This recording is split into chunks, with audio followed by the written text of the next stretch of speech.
across the UK. On DAB+, on your smart speaker, on your smart TV, and on your side. This is Talk.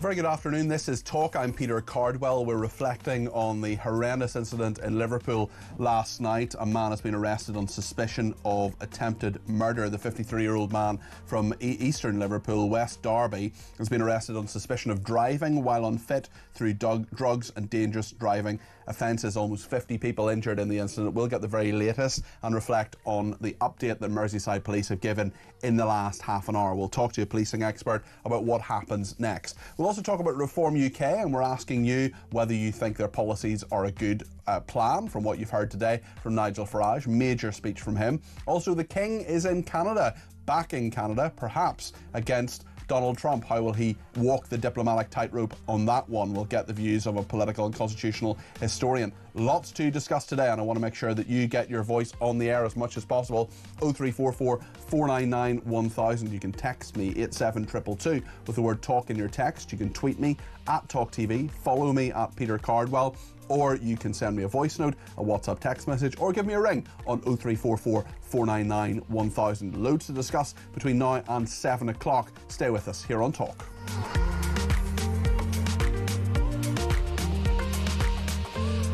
Well, we've had an update in the last half an hour from Merseyside Police. The Assistant Chief Constable of that force, Jenny Sims, has given her view and given more facts in regard to what happened last night. Let's replay what she had to say.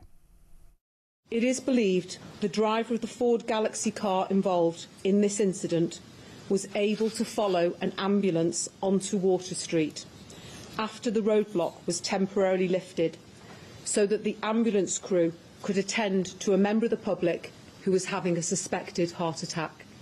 There was no intelligence to suggest an incident of this nature would take place, and as we've previously stated, the incident is not being treated as terrorism.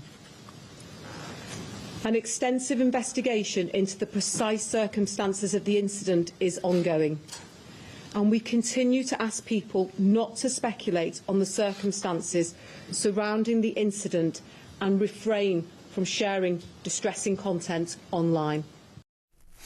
Reaction has been coming in across the day, as it was late into the night last night as well. There was a press conference, of course, around 10 to 11 last night. This is a situation that's moving all the time, and reaction has been coming in, as I say, across today. The Prime Minister, Keir Starmer, saying this earlier.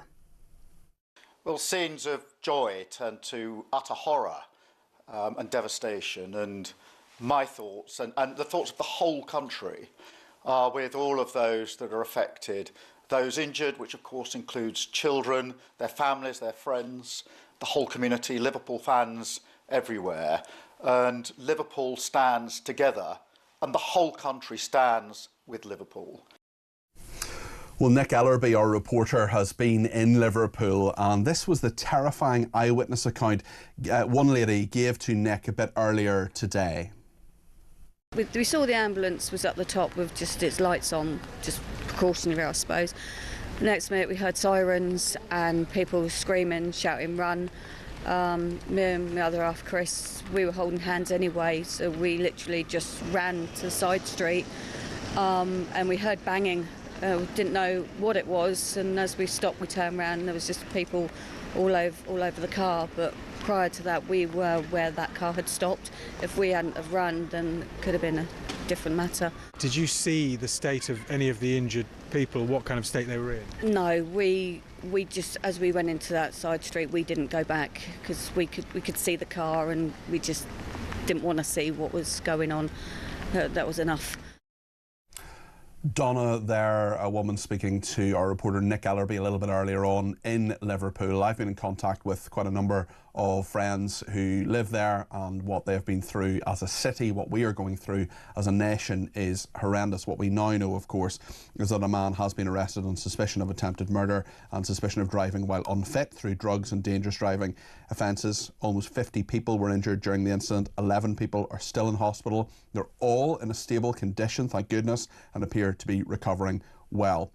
We heard the detail there from Jenny Sims, the Assistant Chief Constable of Merseyside Police, saying that when the car hit the crowds of people at Liverpool's victory parade, Liverpool FC, of course, the car followed an ambulance, the man driving the car followed the ambulance after a roadblock was temporarily lifted so paramedics could help a man who suffered a suspected heart attack. There's been so much reaction. We heard from Keir Starmer there. The King says he's deeply shocked. He's in Canada at the moment. We'll talk about that a little bit later in the programme.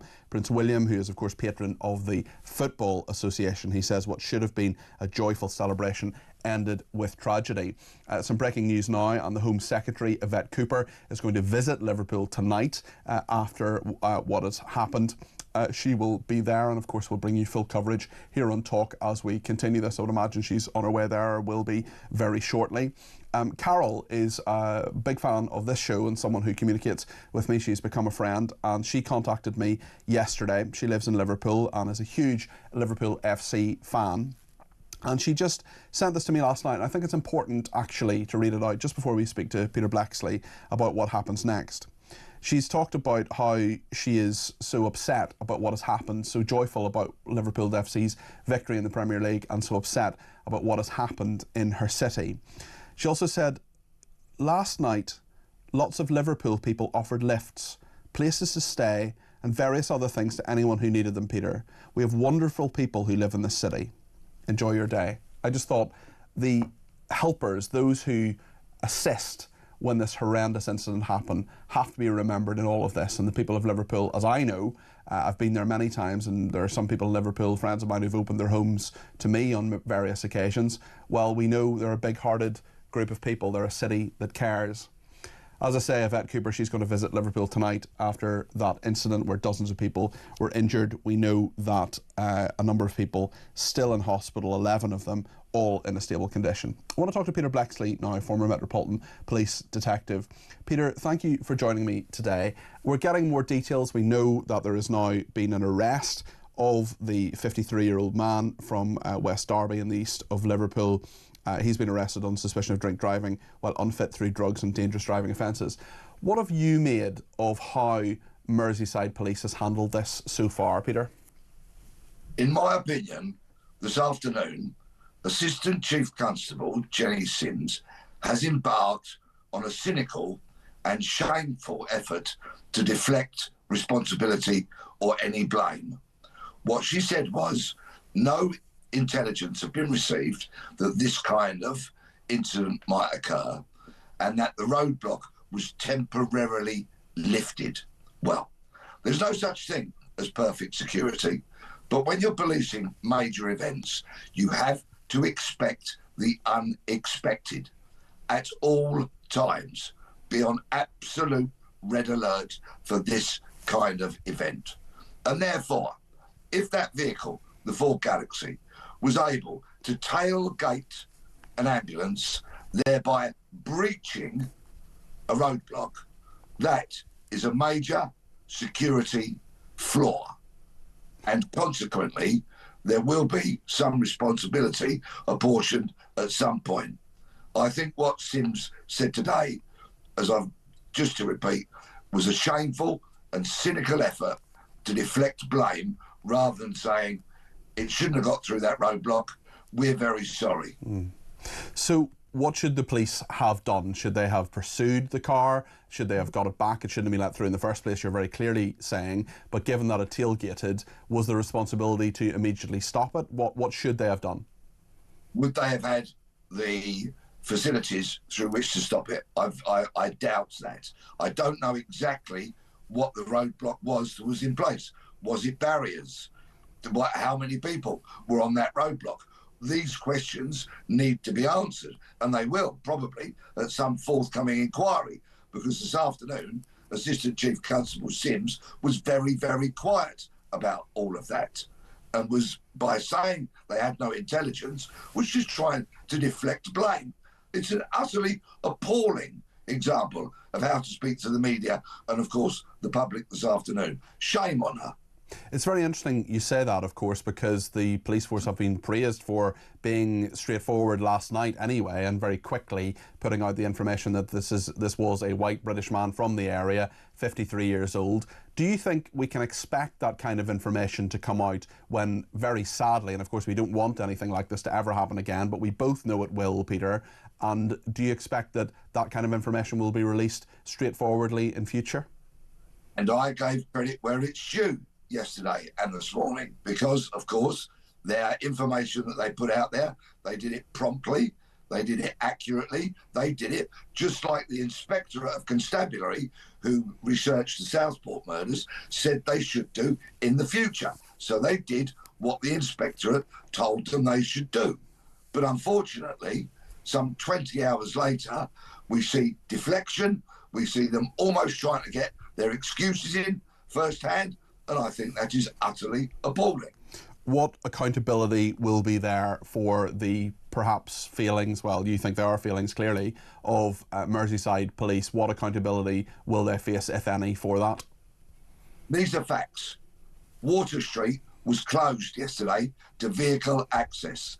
That Ford Galaxy should not have been allowed to get into Water Street and carry out the horrendous acts and cause the dreadful injuries that it did. That is a fact. Someone is responsible for that, and we need to know who, how, why all of that happened. What will be happening behind the scenes now? We know an arrest has been made. Just tell us the process of how this suspect will be being interviewed, the evidence gathering that's happening. This is not even 24 hours on from this incident. Tell us what the police will be doing now. In the first instance, somebody who's detained can be held at a police station for 24 hours.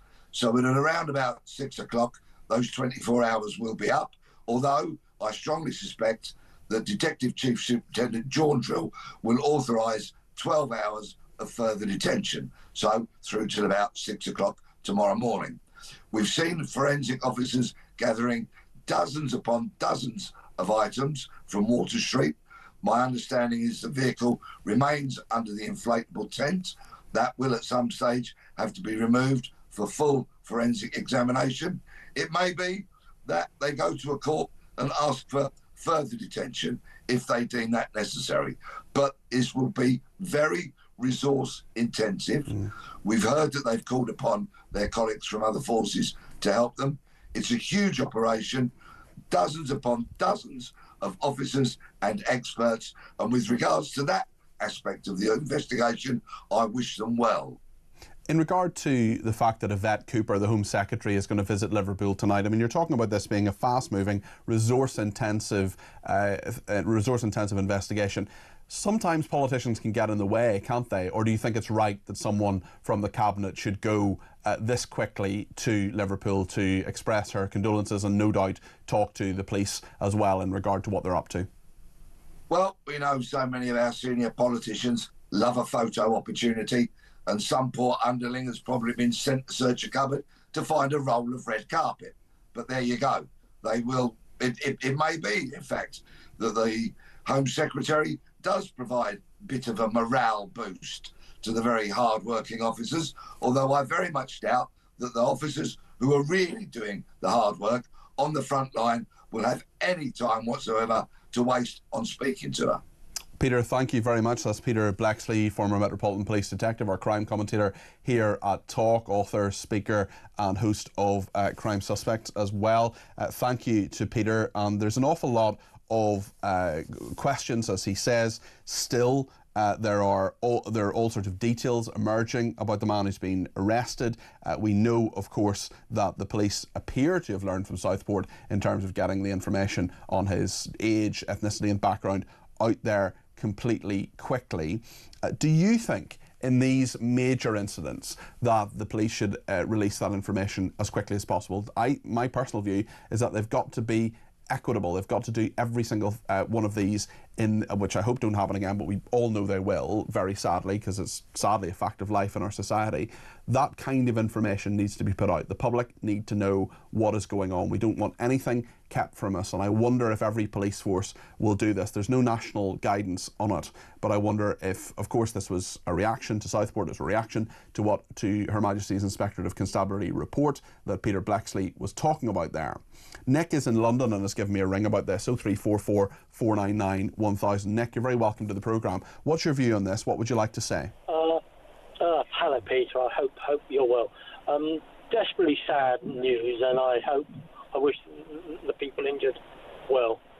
I don't understand how a car managed to tailgate through a roadblock. I mean, if people are raising a roadblock, presumably it's because there is an ambulance coming through, a specific vehicle coming through. So as soon as another vehicle tailgates its way through, wouldn't that raise alarm bells, as it were? You would imagine it would, Nick, and you know, you would get specific authorisation. Presumably they would radio ahead and say, look, there's an ambulance coming, you need to lift the roadblock, get the block up, this ambulance needs to get through as quickly as possible. There's a man having a heart attack, let the ambulance through. You see the ambulance, that's very clear, but there were officers on the ground there who were doing that, and those roadblocks, especially in a huge operational environment, 1 million people or more, at that victory parade for Liverpool Football Club. That was a heavily policed event. Part of that was why the police were able to get to the suspect as quickly as they did. And if they were raising, as you correctly say, Nick, if they were raising a roadblock, they would have seen that car, that grey Ford Galaxy, go through. So in what sense would they not have known that car wouldn't have gone through, and something should have been done about that, Nick, shouldn't it? Exactly so. Now, I'm not one ordinarily to criticise the police forces. We need the police forces to live in a safe society. However, that said, there are questions to answer, and I think the assistant chief constable might have acknowledge that there is a whole thing to be looked at. What went wrong here? Well, I think you're absolutely right, Nick, and I think there needs to be an impartial, independent investigation to look at the actions of Merseyside Police. Now, there are many things they've done right in the last 24 hours. I have never dealt with something on this scale before, of course not. I don't know what I would do in that situation, but there are, of course, protocols. There are ways in which the police need to act and should act, and it seems, from what we're told, from what the police have put in the public domain, that things happened that should not have happened in regard to that suspect getting through. So there's clearly questions to be answered here. Nick, how confident are you that there will be accountability here, and that the officers, if they didn't act the way they should have, will be held to account? Not at all. Sadly, the way our authorities work, there appears to be little accountability, and I think that's half the trouble the country's in, not just for the police force but across the whole piece. Yeah. People in a positions of authority. If the officers on the ground weren't trained up for this, then that's senior officers' fault. Yeah. And it will be so clear, Nick, won't it? It'll be so clear because there'll be loads of CCTV footage. Water Street is, of course, bang in by the riverside, the city centre of Liverpool. This will be a heavily monitored area. There will be a log. There will be radios and communication logs and recordings. It should be pretty straightforward to find out exactly what happened at that barrier. Quite so. If it's just a case of an officer on the ground making a mistake, well, so be it, but at least be honest about it. We've got to know, and they've got to have some level of accountability. Nick, very, very good points there. Appreciate that. That's Nick in London there. Kevin in Liverpool has been in touch and says, how on earth can that absolute idiot Keir Starmer deliver such a robotic, unsympathetic delivery to the British public? He is a disgusting human. He needs to step down for at least one of his cabinet ministers who have an ounce of empathy, dignity and compassion. He's an absolute disgrace, says Kevin in Liverpool. Well, Yvette Cooper, his right-hand woman as the Home Secretary secretary, obviously in charge of the police. She will be is heading up to Liverpool and will be there this evening. I wonder what sort of reception she will get. I imagine she will be very sympathetic to people. She'll be talking to senior officers, of course, about how they are dealing with this, and we'll bring you the latest on that as the my show, and also Jonathan Gullis is here between 7 and 10, how that all progresses. Let's talk in just a second about the politics of the day. A very, very interesting speech from Nigel Farage earlier on. I wonder what you make of that. We'll get some reaction from Jack Elsom from The Sun. Stay with us.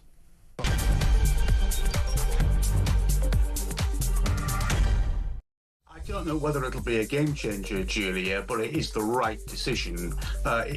From time to time, we've done about 8 or 9 of these. We do opinion panel surveys amongst Popcorn supporters, and more than 85% of our supporters believe that the Conservatives should pledge to leave the ECHR and scrap the Human Rights Act. Yeah. And it's a pretty good barometer for Conservative grassroots opinion. So it certainly will be a popular move within the party.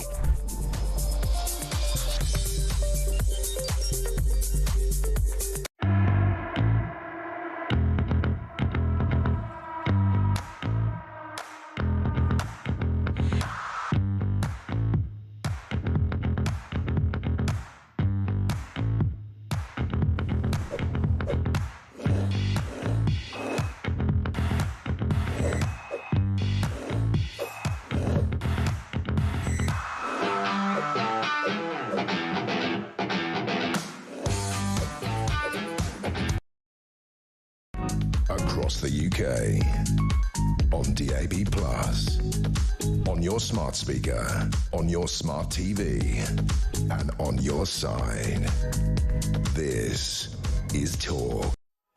Well, Nigel Farage made a major speech today, and he is laying out a lot of reforms policy, not just on immigration, which is of course the main policy, their most popular policy, and many people feel that Reform UK is one of the few bits of the political party system that would actually deal with it correctly. We get that from our viewers and listeners very frequently. But Nigel Farage, of course, coming off the back of everything that's happening politically, the very significant victory Reform UK had in the local council elections in England a few weeks ago, well, he set out his vision today. This is part of what Nigel Farage said. If we win the next election, we will scrap net zero, something that is costing the Exchequer an extraordinary £40 billion plus every year. There will be no more asylum hotels or houses of multiple occupancy. People who come here illegally across the channel or on the back of lorries will not be allowed to stay. We will scrap the DEI agenda, which is costing the taxpayer up to £7 billion a year throughout the public sector. Well, Jack Elsom is with us now. He's chief political correspondent of The Sun. Jack, a major speech by Nigel Farage. What did you make of it?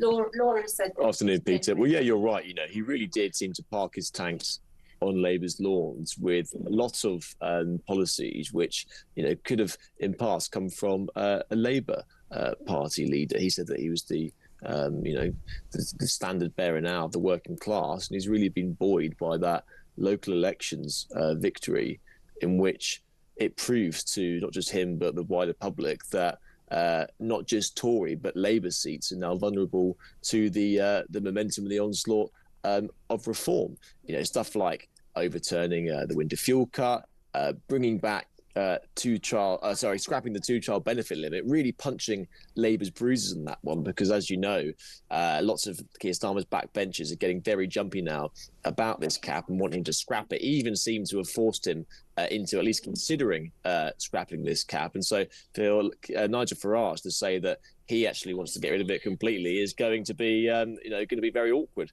for Keir Starmer. So he's really sort of needling away, twisting the knife in that regard. Obviously, we heard all the usual stuff about scrapping net zero, scrapping DEI. I think that where there might be a bit of a chinking in Nigel Farage's armour is a details. I mean, we sort of live in an era of vibe politics where potentially details don't get as much scrutiny as they deserve. But I think what we need to see now from him is just policies which go beyond the fag packet, actual concrete answers with how you're going to pay for stuff. You know, raising the income tax threshold, as he said, to £20,000 sounds great. I'm all for radical ideas if that's going to sort of really turbocharge growth in this country.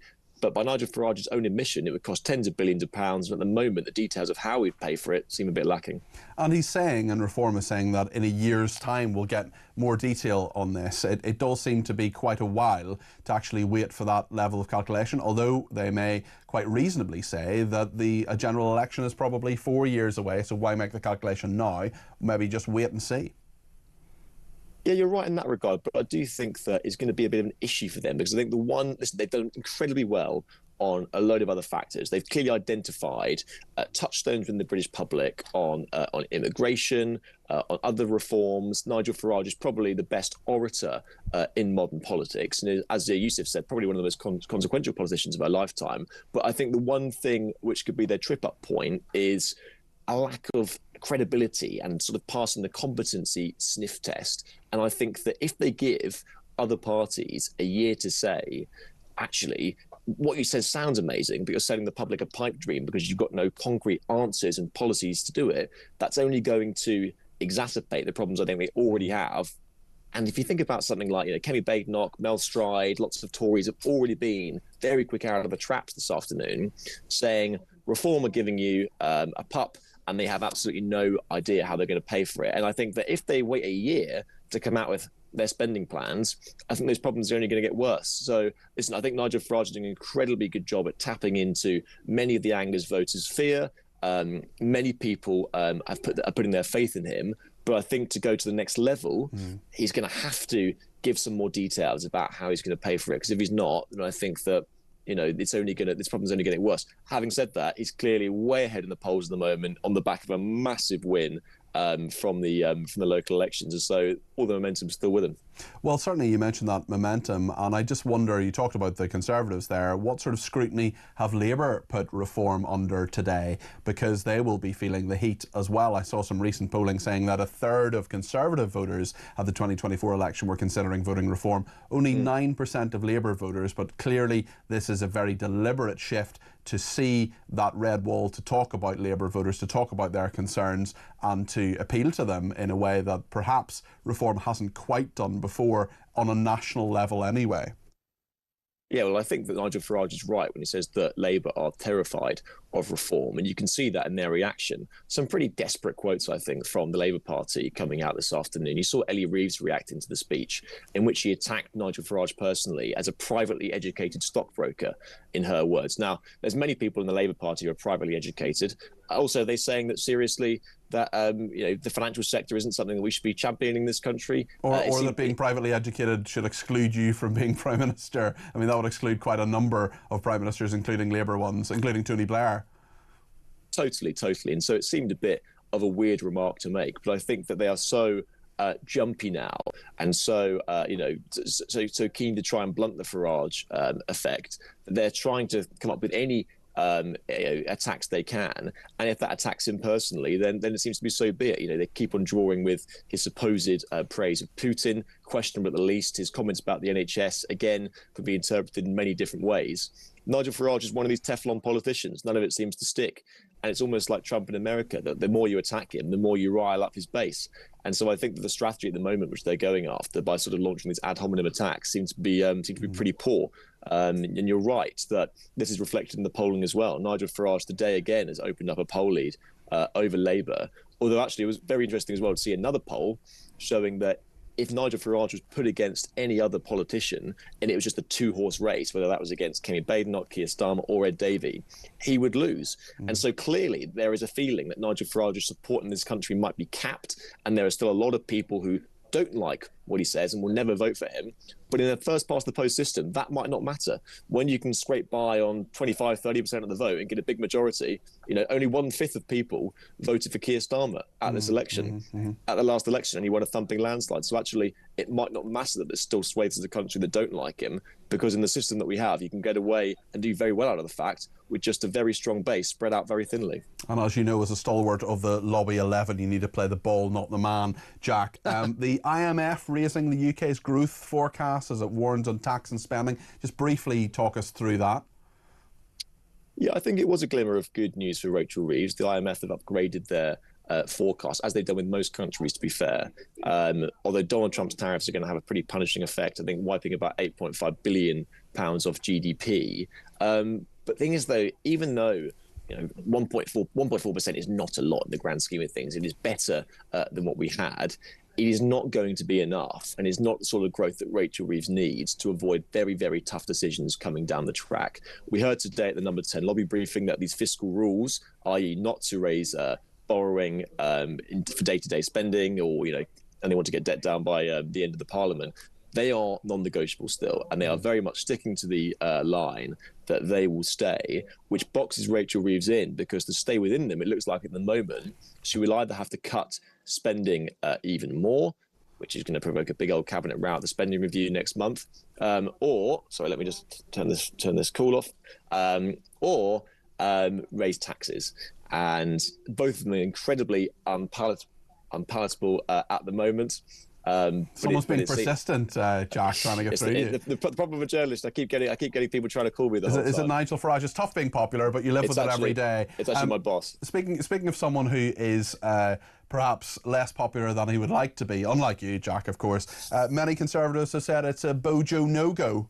Yeah, it's interesting that, isn't it? We heard at the weekend, again, persistent speculation that if Kemi Badenoch doesn't cut the mustard, and I think a lot of people are giving her until next year, they knew that it was going to be really bad at this local elections, but if she still hasn't managed to turn the tide and the woeful Tory performances by the local elections next May, when you can see the Tories pushed into maybe third or fourth in Wales and Scotland, and it gets really bad for them, then the Tory nervousness jumps in and you go, okay, do we try and find a better leader? Now, a lot of the polling shows that the only person that would potentially beat Nigel Farage is Boris Johnson. So naturally, you're getting a lot of people saying he might be the king over the water. That could be able to blunt Nigel Farage. However, Boris Johnson is such a divisive figure, not just in the country, but the party as well, which means at the same time as you're getting people saying bring him back, you're getting equally a large number of people saying, whoa, remember the last 5 years. Remember all the baggage he has, not just with the Partygate crisis, but also opening the door to record immigration. 2023 saw 906,000 people come into this country. He was the one who was pretty, gung-ho on net zero. And so it's not just, I think, the sort of the scandals that engulfed the last part of his premiership. It's all those other policies as well, which Nigel Farage can then punch. But then again, he has got X-factor quality and political stardust, which means that he's a very, very good orator and can galvanise people in a way that very few other politicians can. Jack, thank you. I'll let you return that call to your boss, Jack Elsom there, Chief Political Correspondent of The Sun. Nigel Farage, of course, making a big and important speech today. Lots of reaction coming in, including Steve from Cambridge, who says for once in the last decade, a true and honest politician in the form of Nigel Farage has broken through the two main party, in my view, undemocratic governments. At 69 years, I'm pleased that I may see an honest politician as Prime Minister, says Steve in Cambridge. What do you make of what Steve says? What do you make of what Jack says? More importantly, what do you make of what Nigel Farage says? Do you believe him? Do you think he can fix this country? Is he someone who can implement his policies on things like DEI, on things like the two-child benefit cap? What do you make of what he said today? We'll talk more about that in just a minute here on Talk.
across the UK.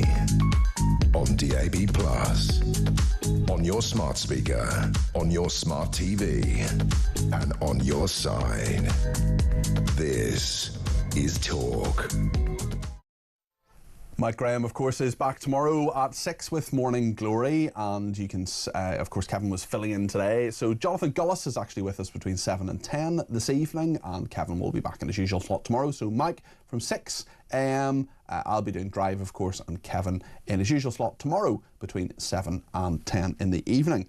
Johnny's been in touch on Twitter and says Farage is goading Starmer into a position he cannot possibly maintain. If I was an advisor to Keir, I would say hold your ground.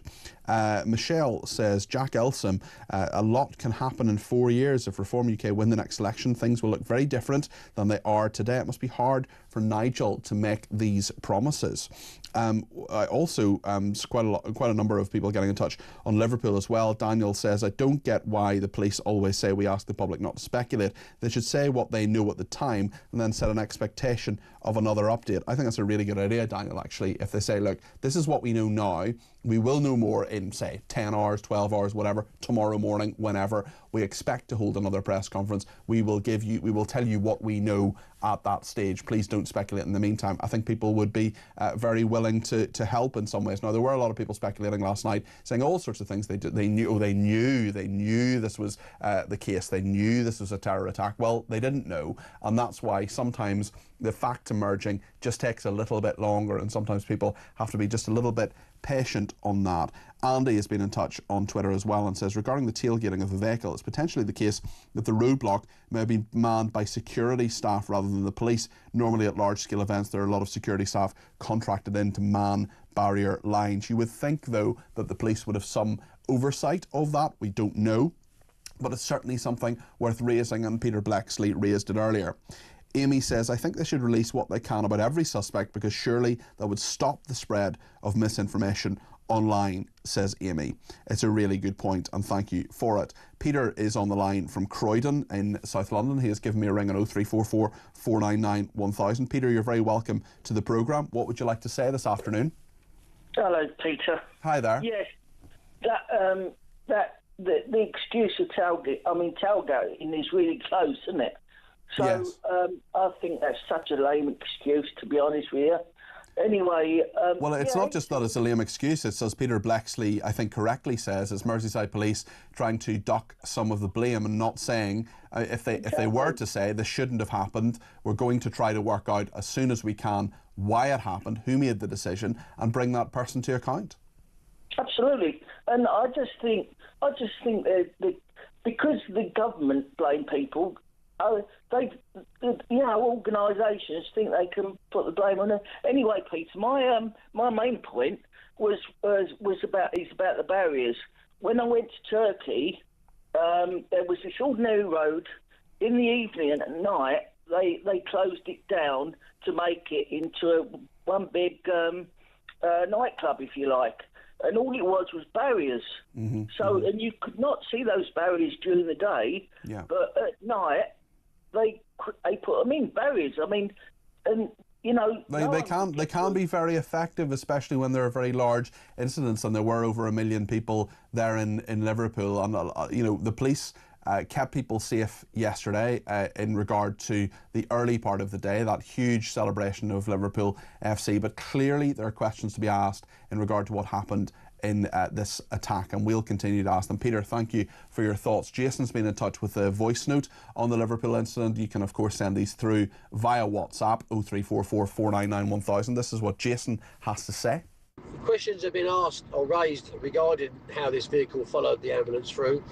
Also, we need to know who was manning the roadblock.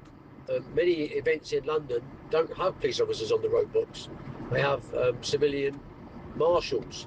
So that needs to be cleared up. Was it a police officer or police officers, or was it a civilian company providing security or marshals at the roadblock?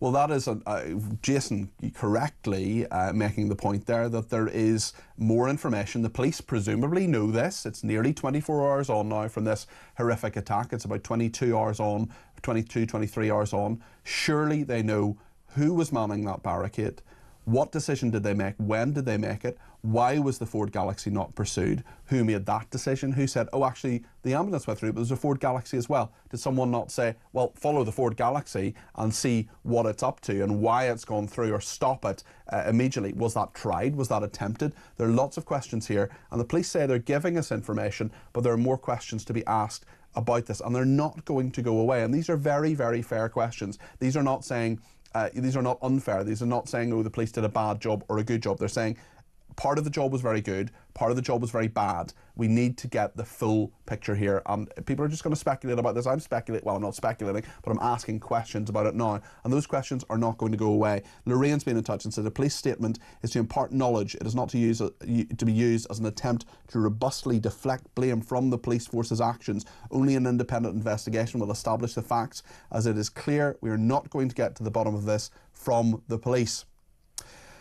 Lots on Yvette Cooper as well. Nick says, I wonder if Yvette Cooper will stay at Liverpool for the same time Starmer stayed at Southport. It's a long way to go for a 3-minute visit. That was shameful. Well, let's see what Yvette Cooper actually does. That will be later on this evening. If we get any pictures, audio, anything from that between now and 7, of course, we will bring it to you. On Nigel Farage, quite a number of people getting in touch, including Dennis in Manchester, who says, afternoon Peter, afternoon Dennis. I agree with much of what Nigel Farage has said today. The only issue I have is that with Sir Keir Starmer handing over more and more control to the EU with punitive costs to pull out of their agreements, Reform might not be able to do very much if they do win the next election. I'm thinking mainly about net stupid zero, where we're already deeply ingrained with the EU, and Keir has time to bury us even further in. Just wondering, what do you think? Well, Dennis, the Prime Minister, whoever he or she is, has awesome power, has a huge level of power, and can decide what to do, especially if he or she has a big majority like Keir Starmer has. He has a lot of power. Nigel Farage, if he had a majority or was in a major with a majority, he would have huge power too, and of course could perhaps pull out of those agreements or do something major with that. We're going to talk more in just a second to Neil Parish, former chairman of the Environment, Food and Rural Affairs Select Committee, about the apocalypse. Don't forget vegans when catering for the apocalypse, we are told. Stay with us here on Talk.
I don't know whether it'll be a game changer, Julia, but it is the right decision. From time to time, we've done about 8 or 9 of these. We do opinion panel surveys amongst Popcorn supporters, and more than 85% of our supporters believe that the Conservatives should pledge to leave the ECHR and scrap the Human Rights Act. Yeah. And it's a pretty good barometer for Conservative grassroots opinion. So it certainly will be a popular move within the party.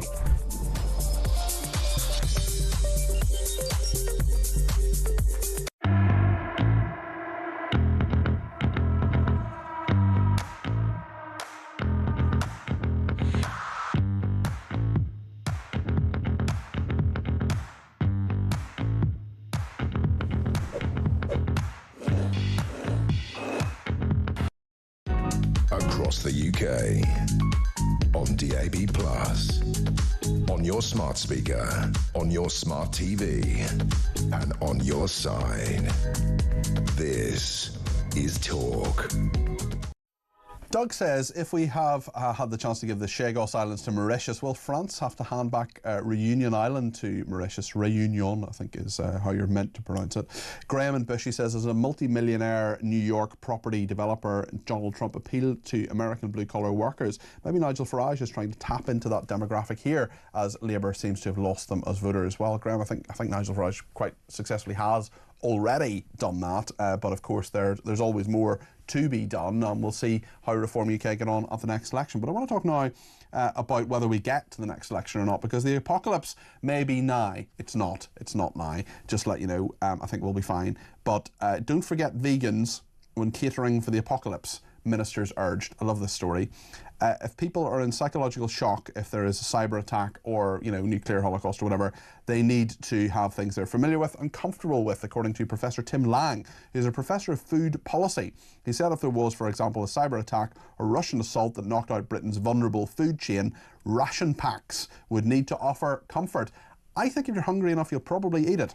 But vegans and Muslims must be catered for in a possible food apocalypse, experts have said, warning Britain is woefully underprepared for shocks to the supply chain. Well, Neil Parish is the former chairman of the Environment, Food and Rural Affairs Select Committee. He's a farmer and a former Conservative MP. Neil, a very happy birthday for the other day, first and foremost. Thank you. Yesterday. Yesterday, right. Yeah.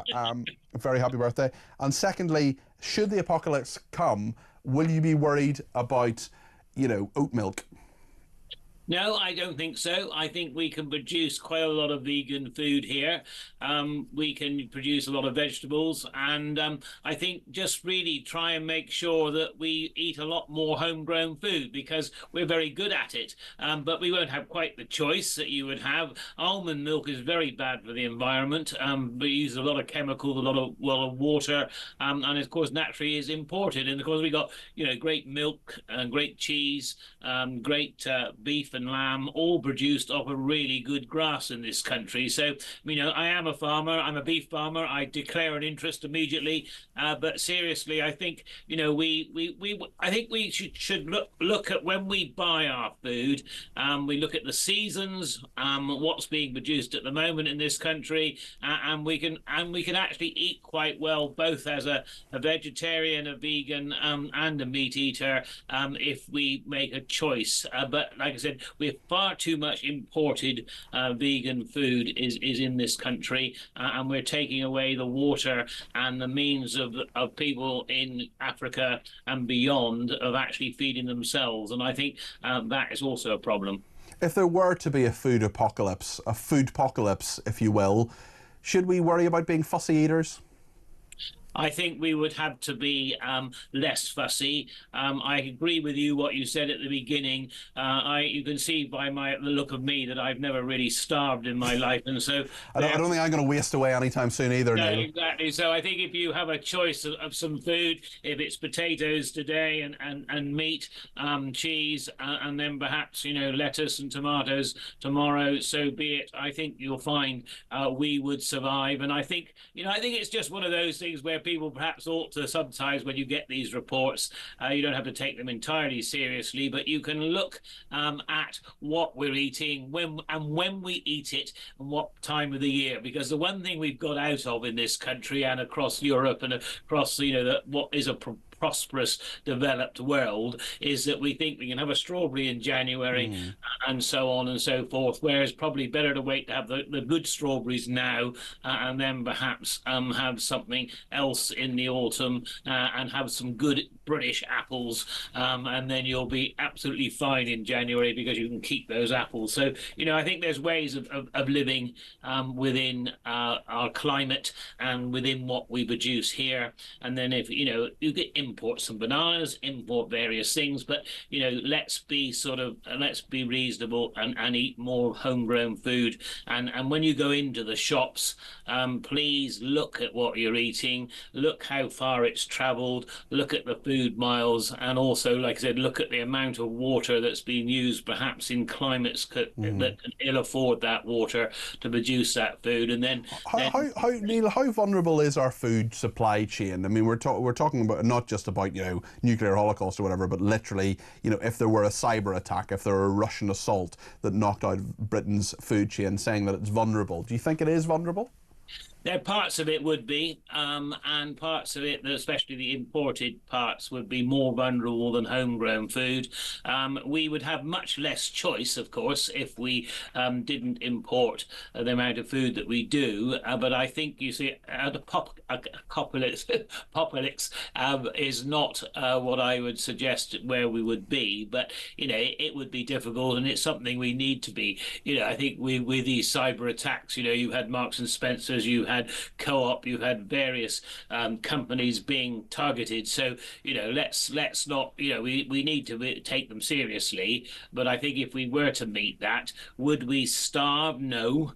Would we find it difficult to get some things in the shops for a while? Yes.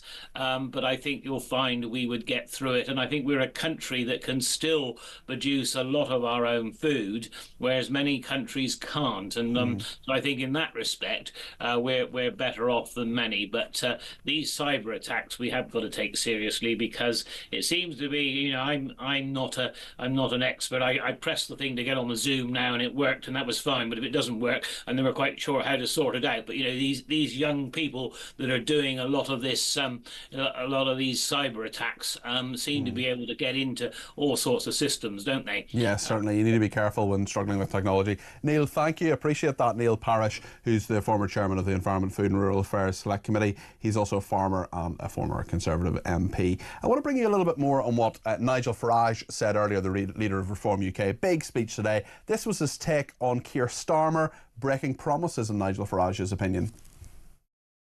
Starmer's promises, look, do you know what? I just think there are two types of people in politics. Those who want to be something, those who want to do something. For him, it was about becoming Prime Minister. For me, it's about turning this country around. Simple as that. Nigel Farage also criticised the prison sentence Lucy Connolly got. She, of course, is serving a 31-month prison sentence for sending a tweet in regard to Southport, the Southport attacks last year. This is what Nigel Farage said about her. We are totally appalled as a party at the growth of two-tier Britain under two-tier Keir. I want to make it absolutely clear. Lucy Connolly should not be in prison. The sentence that was given to her was absolutely excessive. And while she should not have said what she said, understand there were millions of mothers at that moment in time after Southport feeling exactly the same way. Nigel Farage making his feelings clear there on Lucy Connolly. What do you make of what he said? 0344 499 1000. He's announced a lot of policies today, and Howard says, how are these promises unfunded? He spent 5 minutes explaining where the funding comes from after questions from reporters. Well, Howard, you're right, but there is obviously a lot more detail that is probably needed. And in fairness to Farage, he did say, look, we can't make the entire calculation now because we don't know what the public sector finances actually look like. Brian is in, actually, just before I go to Brian, I just want to bring you some breaking news. Donald Trump has said Vladimir Putin is playing with fire, writing on Truth Social. What Vladimir Putin doesn't realise, the US president says, is that if it weren't for me, lots of really bad things would have already happened to Russia, and I mean really bad, in capital letters. He's playing with fire. So that is another broadside from Donald Trump. Their relationship seems to be very bad. We'll bring you more on that as the programme goes on. But Brian is waiting in Whitley Bay on Nigel Farage. And Brian, what do you make of what Nigel Farage said? Are you convinced by his thoughts today? Well, to be honest with you, right, it really kind of gets my back up when he says he's a party for working class people. I I've never really liked Nigel Farage. I've always seen him as a double glazed salesman, knocking on someone's door, that kind of person. I've never really had much, faith in Nigel Farage. I've never heard any policies regarding council house building. It would be great if he had stood up and said, if I get into government, I'll give local councils enough money to build new council houses, because that's what we're really short of in this country. I'm not talking about giving money to private enterprises to build houses for those who can afford them, but we're talking about people who need council properties, who need rental properties, you know what I mean? Because we are... Councils are really short of them at the minute when they sold them all off under Thatcher. So that's the kind of policies that would interest me. But I do actually have a few things in common with him regards to immigration situations out of control.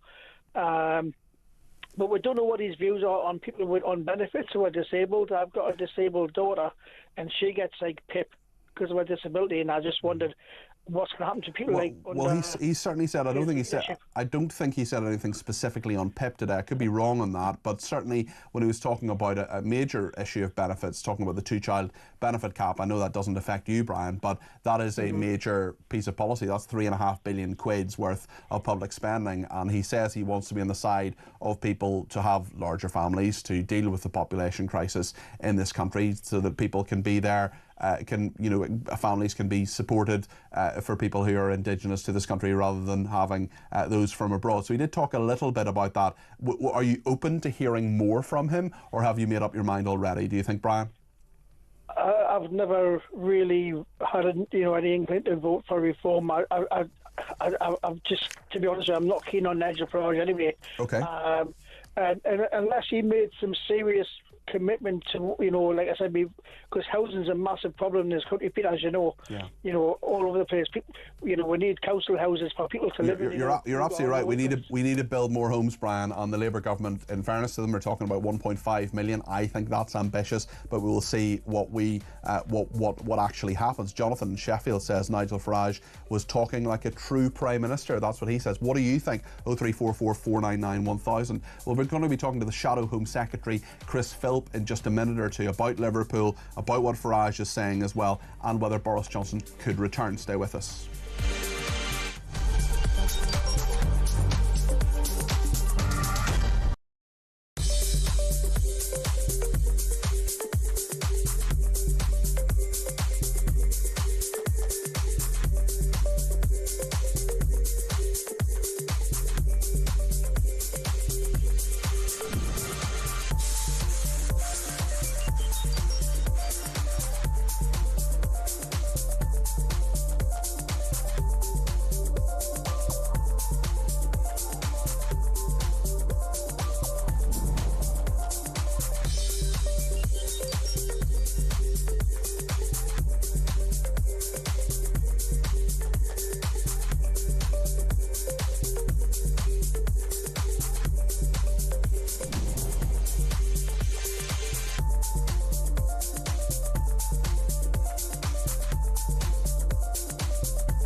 across the UK.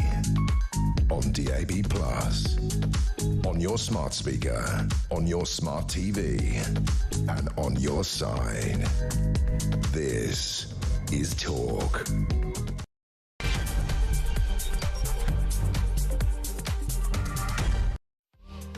A very good evening. This is Talk Drive. I'm Peter Cardwell, here until 7 o'clock. Lots to discuss, including more information coming out of Liverpool after that horrific attack. There are 11 people who are in stable condition in hospital. Thankfully, my goodness, it was awful when we saw some of that footage. Thankfully, no fatalities. We hope everyone makes a full recovery. There has been an arrest.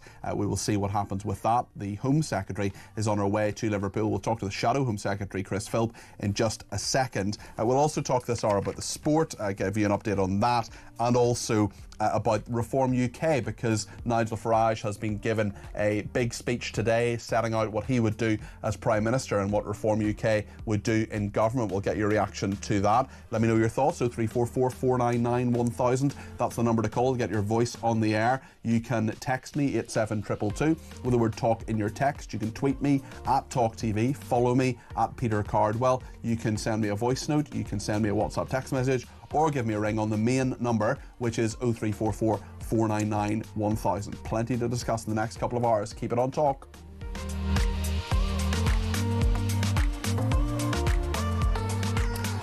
Well, in the last 90 minutes or so, Merseyside Police Assistant Chief Constable Jenny Sims has given a bit of an update on the incident last night. Let's just get the latest in terms of what she said.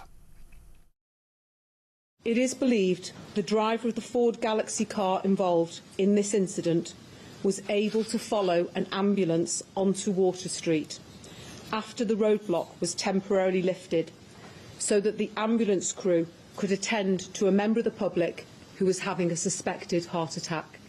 There was no intelligence to suggest an incident of this nature would take place, and as we've previously stated, the incident is not being treated as terrorism. An extensive investigation into the precise circumstances of the incident is ongoing, and we continue to ask people not to speculate on the circumstances surrounding the incident and refrain from sharing distressing content online. Chris Philp is the Shadow Home Secretary and joins me now. Chris, good evening. Good evening, Peter. Chris, what is your reaction to this absolutely horrific incident in Liverpool and what we know so far? Well, first of all, I think our hearts will go out to the victims and their families, and indeed to the whole city of Liverpool for the tragedy they suffered. People were there celebrating a Premier League victory for one of the city's football clubs, Liverpool FC. And of course, the last thing you expect in an event like that is for people to be terribly injured in this way. So I think first and foremost, our hearts go out to those victims and their families. And of course, people should do whatever they can to support the police in the investigation that is now unfolding, sharing any phone footage and so on that people may have recorded. They should obviously submit that to the police. And I would echo what the, I think, Assistant Chief Constable Jenny Sims said in saying people shouldn't post that online, but instead share it with the police, because it may help build a better picture of exactly what happened. A suspect, of course, has been arrested and is being interviewed by police at the moment. It was interesting in terms of what Jenny Sims said there about no specific intelligence to suggest an incident may happen. What we do know is that there, and what has been put into the public domain by Merseyside Police, is that Ford Galaxy, which was obviously the driver is the suspect. That Ford Galaxy apparently went through a police blockade after an ambulance, the ambulance going to tend to someone who had a heart attack. I just wonder, we're hearing, of course, an extensive investigation is happening, but the police, who have done overall a very, very good job on this, I would argue, there may be questions for them to answer, or perhaps security staff, in terms of how that Galaxy got past that blockade. What do you think of that, Chris? Well, I think, Peter, that is a legitimate question that needs to be looked into. Of course, we don't know the precise details sitting here, so we shouldn't really speculate on exactly what may have happened. But I've seen those reports as well, and that is something that should be carefully looked at to find out if the car involved did somehow get let through the security cordon essentially by mistake.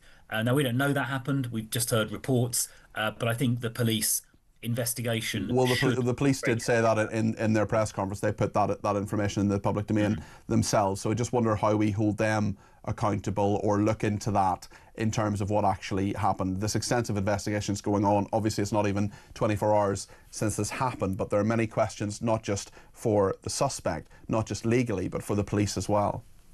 Yeah, I think those are questions that need to be answered. We need to understand how it was that car got through the security cordon in the first place, and that should form a very important part of the police investigation.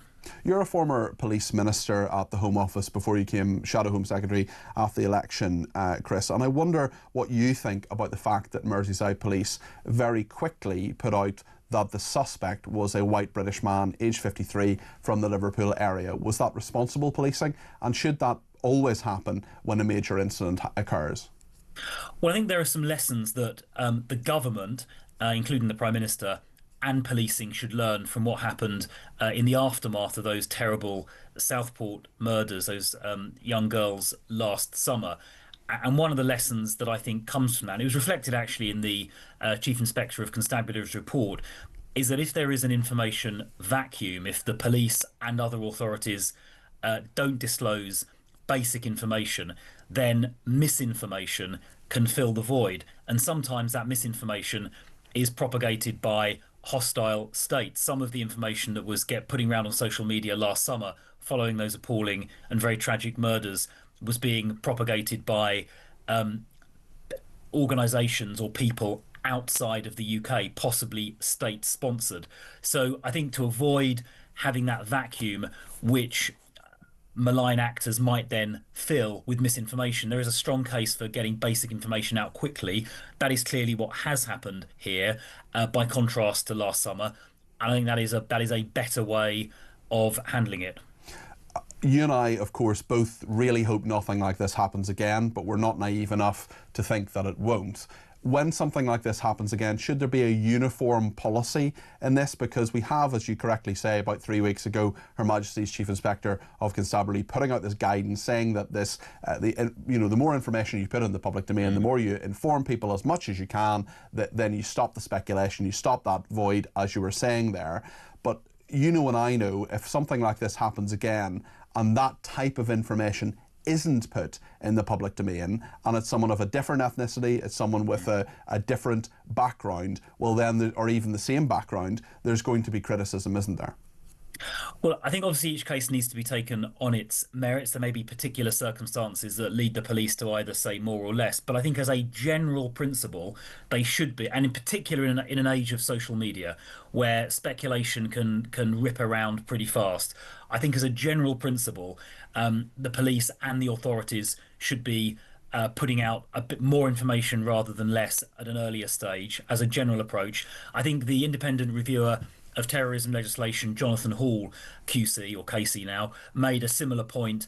I think it was last autumn in relation to some of these cases. So I think there is now a body of opinion. The Inspector of Constabulary in the report you mentioned, the reviewer of anti-terrorism legislation and others saying that the police and the authorities do need to be more open sooner to avoid this misinformation spreading. And that I think can be applied quite generally, unless perhaps in exceptional circumstances there might be a reason not to do that. But I think the expectation should be basic information is shared, and we've seen the consequences of misinformation spreading. And unfortunately, last July, I think the Prime Minister was holding back a bit as well. I think that was I'm not sure he would admit it, but I think in retrospect that was a mistake. But I'm glad to see that the Merseyside force, in the way they handled the very recent tragic events in Liverpool yesterday, do seem to have taken a different approach this time, and I think that is right. The Home Secretary is on her way to Liverpool. She'll meet senior officers and people tonight. Will you be going? Will Kemi Badenoch be going? What's the approach of the Conservative Party to this? Well, I think obviously we're not in government. It's right, I think, the Home Secretary visits the scene of a tragedy like this. So I think first and foremost it is for the government to do that. But obviously we will support the police officers and indeed the victims in any way that we can, not least by making sure that lessons are learned. Having met victims or the families of victims of many different kinds of terrible tragedies and crimes during my time as police minister, one of the things that the families of victims say is we just really want lessons to be learned. We want to make sure that someone else's loved one doesn't experience the tragedy that we've experienced. So making sure that where there are lessons that need to be learned, they're learned is, I think, a really, really important thing. And as I say, so many families of victims of various tragedies that I spoke to over the years, and that's often the first thing they say. Yes. We will, of course, continue covering what is happening in Liverpool. We'll bring you any update right throughout the programme between now and 7. But, Chris, I just want to turn on to the politics of the day and remind ourselves briefly of what Nigel Farage said in his speech earlier today.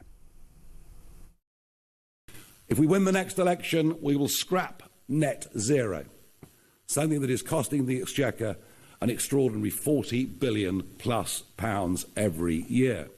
There will be no more asylum hotels or houses of multiple occupancy. People who come here illegally across the channel or on the back of lorries will not be allowed to stay. We will scrap the DEI agenda, which is costing the taxpayer up to £7 billion a year throughout the public sector. Nigel Farage speaking earlier today. He's also called your party an irrelevance. Chris Philp, what do you make of that? Well, I think that's a bit rich. You know, we are the opposition. We've got, I think, about 20 times or 25 times more MPs than he does. We're the ones, the Conservatives of the party, tabling serious policies to fix these issues. For example, just a week or two ago, we tabled a deportation bill to make sure that foreign criminals in this country get deported back to their country of origin, to make sure that people who cross the channel illegally get sent out of the UK immediately. We're the ones doing the hard work to develop the plans and proposals to do all of those things. We were the ones holding the government to account for their sellout European deal last week. And where was Nigel Farage when all that was happening? Where was Nigel Farage when Parliament was questioning Keir Starmer on his terrible European deal? Well, Nigel Farage was nowhere to be seen. He was, I understand, sunning himself in the south of France. So that is not serious or credible at all. So he comes up with all these slogans, but when it comes to doing the hard work to actually develop detailed, credible proposals, he is nowhere to be seen at all. And you didn't play it in your clip, but he also made a series of announcements today, for example, ending the two-child benefit cap, which actually I think is a sensible cap to have, because it's very unfair that people who work hard all day, pay their taxes. Why should they subsidise people that have 3, 4, 5 children who they can't afford? Why is it fair? He says there's a population crisis in this country, and we need to have more people here than there are than relying on immigration. And it's strange, I would imagine you would accept, that Keir Starmer and Nigel Farage seem to be united on scrapping that policy. Well, it says actually quite a lot about Nigel Farage that he's basically in bed with Keir Starmer on this one. It is fundamentally unfair to say to people who maybe only have 2 children themselves because they can't afford to have any more, who go out to work early in the morning, do a long, hard day's work, pay their taxes. Why should those people subsidise others who perhaps don't work, yet nonetheless have large numbers of children who they can't afford to support themselves? Why should hard-working taxpayers subsidise those people? The public, by the way, overwhelmingly support the 2-child cap, including 84% of Reform voters. So Nigel Farage has got this completely wrong in terms of the principle and the policy, as well as the politics. Now, in terms of not having to have high immigration, I agree. We need to completely end the days of mass low-skill immigration. That has gone way too far. It needs to be completely stopped. There's a number of ways you can do that. One is to encourage companies to invest in technology and automation. Another is to get some of the 9 million people who are of working age. There are 9 million working age people in this country today who are not working. We should get more of those people back into work. And look, by the way, if you want to fine-tune the tax system to encourage people, to help people have children, then I think childcare and rewarding people who work through the tax system who have kids is a better way of doing it. And Nigel Farage has been talking about that as well today. Do you discuss the Peter, one final just point. I mean, Nigel Farage's promises add up to over £100 billion. £100 billion. That is Liz Truss times 2.5. And he has not the first idea how he's going to pay for any of these promises. So he stands there on these stages and at rallies throwing out all these promises. I'm going to spend extra money on this, I'm going to cut that tax, all these promises, well over £100 billion, without the first idea how to pay for it, and that is not going to end well. But the fact is, actually does that. What we see in the polls, Chris Philp, your party's at 16% in one of them, his party's at 29% in the last two that I've seen anyway. We're in a situation where people just aren't listening to you anymore, but they are listening to Nigel Farage, aren't they?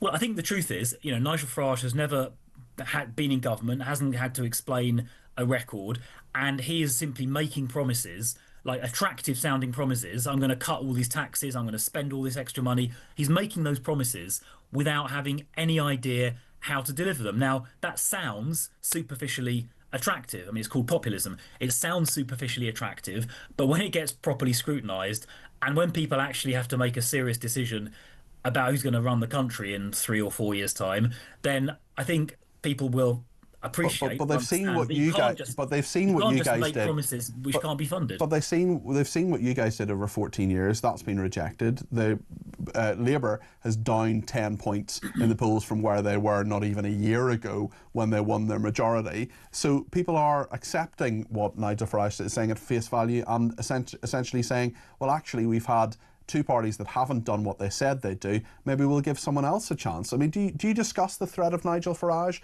at shadow cabinet meetings? Look, I do understand the sentiment. I mean, we've obviously got a Labour government who lied about taxes before the election. They said they weren't going to put them up, and they have put them up, and they stripped pensioners of their winter fuel payment, even pensioners on low incomes.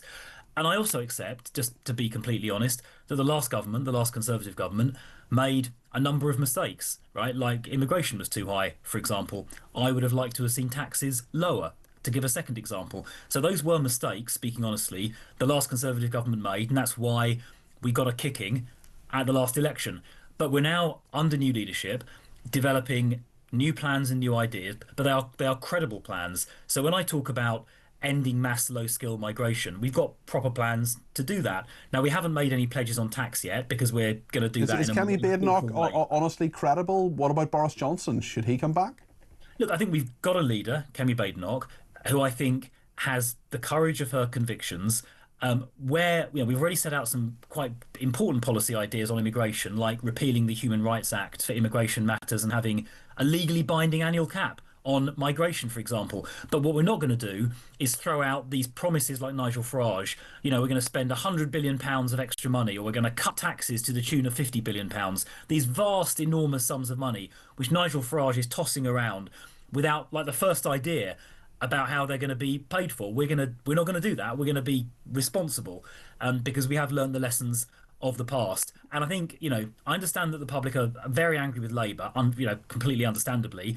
I understand that they're still not very happy with the Conservatives, but we've got a new leader, and we are working hard to show that we've got a new direction. And do you discuss properly thought through? And do you discuss the threat of Nigel Farage at shadow cabinet?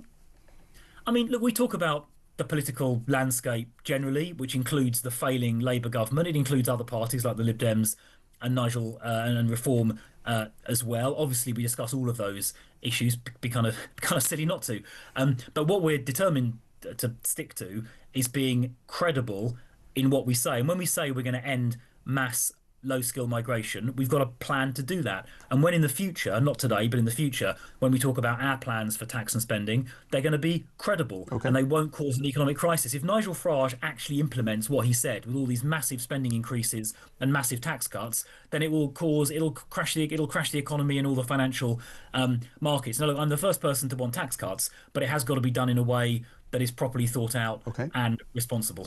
Chris Philp, Shadow Home Secretary, thank you for joining us on Talk. What do you make of what Chris Philp said there? Let me know your thoughts. 0344 499 1000. We'll be back in a moment.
I don't know whether it'll be a game changer, Julia, but it is the right decision.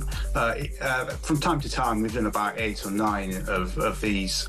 We do opinion panel surveys amongst popcorn supporters, and more than 85% of our supporters believe that the Conservatives should pledge to leave the ECHR and scrap the Human Rights Act. Yeah. And it's a pretty good barometer for Conservative grassroots opinion. So it certainly will be a popular move within the party.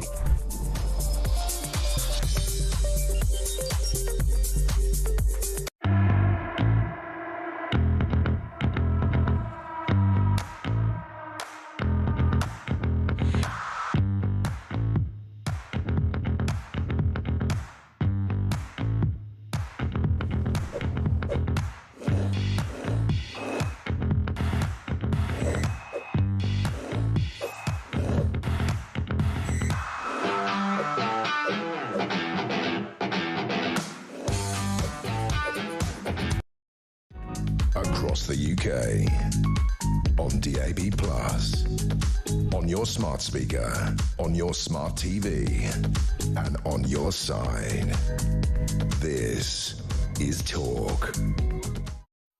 Thank you to everybody who's been in touch about what Chris Philp was saying there. Nick says, Chris Philp, no one is listening to you. You had 14 years to fix what you've been bragging about, and you've done nothing. Maybe Farage won't fix everything, he says, but we're running out of options. Betty says, there's nothing nicer than watching professional politicians be very worried on television. I'll not exactly read out what Betty said. Live on TV in fear of their plush lives. Compared to the greats who had a job or income before and after, we see why all the same and all just going to lie for the next 3 years, says Betty. Jane says, Keir Starmer made plenty of promises before the election. Look how that's going. And Jeff in Durham says, where is the shadow Tory from? Well, he's Chris Philp. He's the MP for a place in a part of Croydon. I think it's Croydon South is his constituency. Yes, Croydon South. I voted Tory all my life, but never again, says Jeff in Durham. Paul in Belfast says, I listen to all the big 5 talk shows and would vote reform if I could, but this reformed child benefit policy smacks of a Formula 1 pit stop. One team does a pit stop and its competitor has to do a pit stop to react, so the other team doesn't gain a tactical advantage. Farage is clearly trying to outmanoeuvre Labour in the race for votes. The Tories are finished. And finally, before we go to Sir John Redwood, Grant says, yet another Tory MP that thinks we have forgotten the last 14 years of their ineptitude.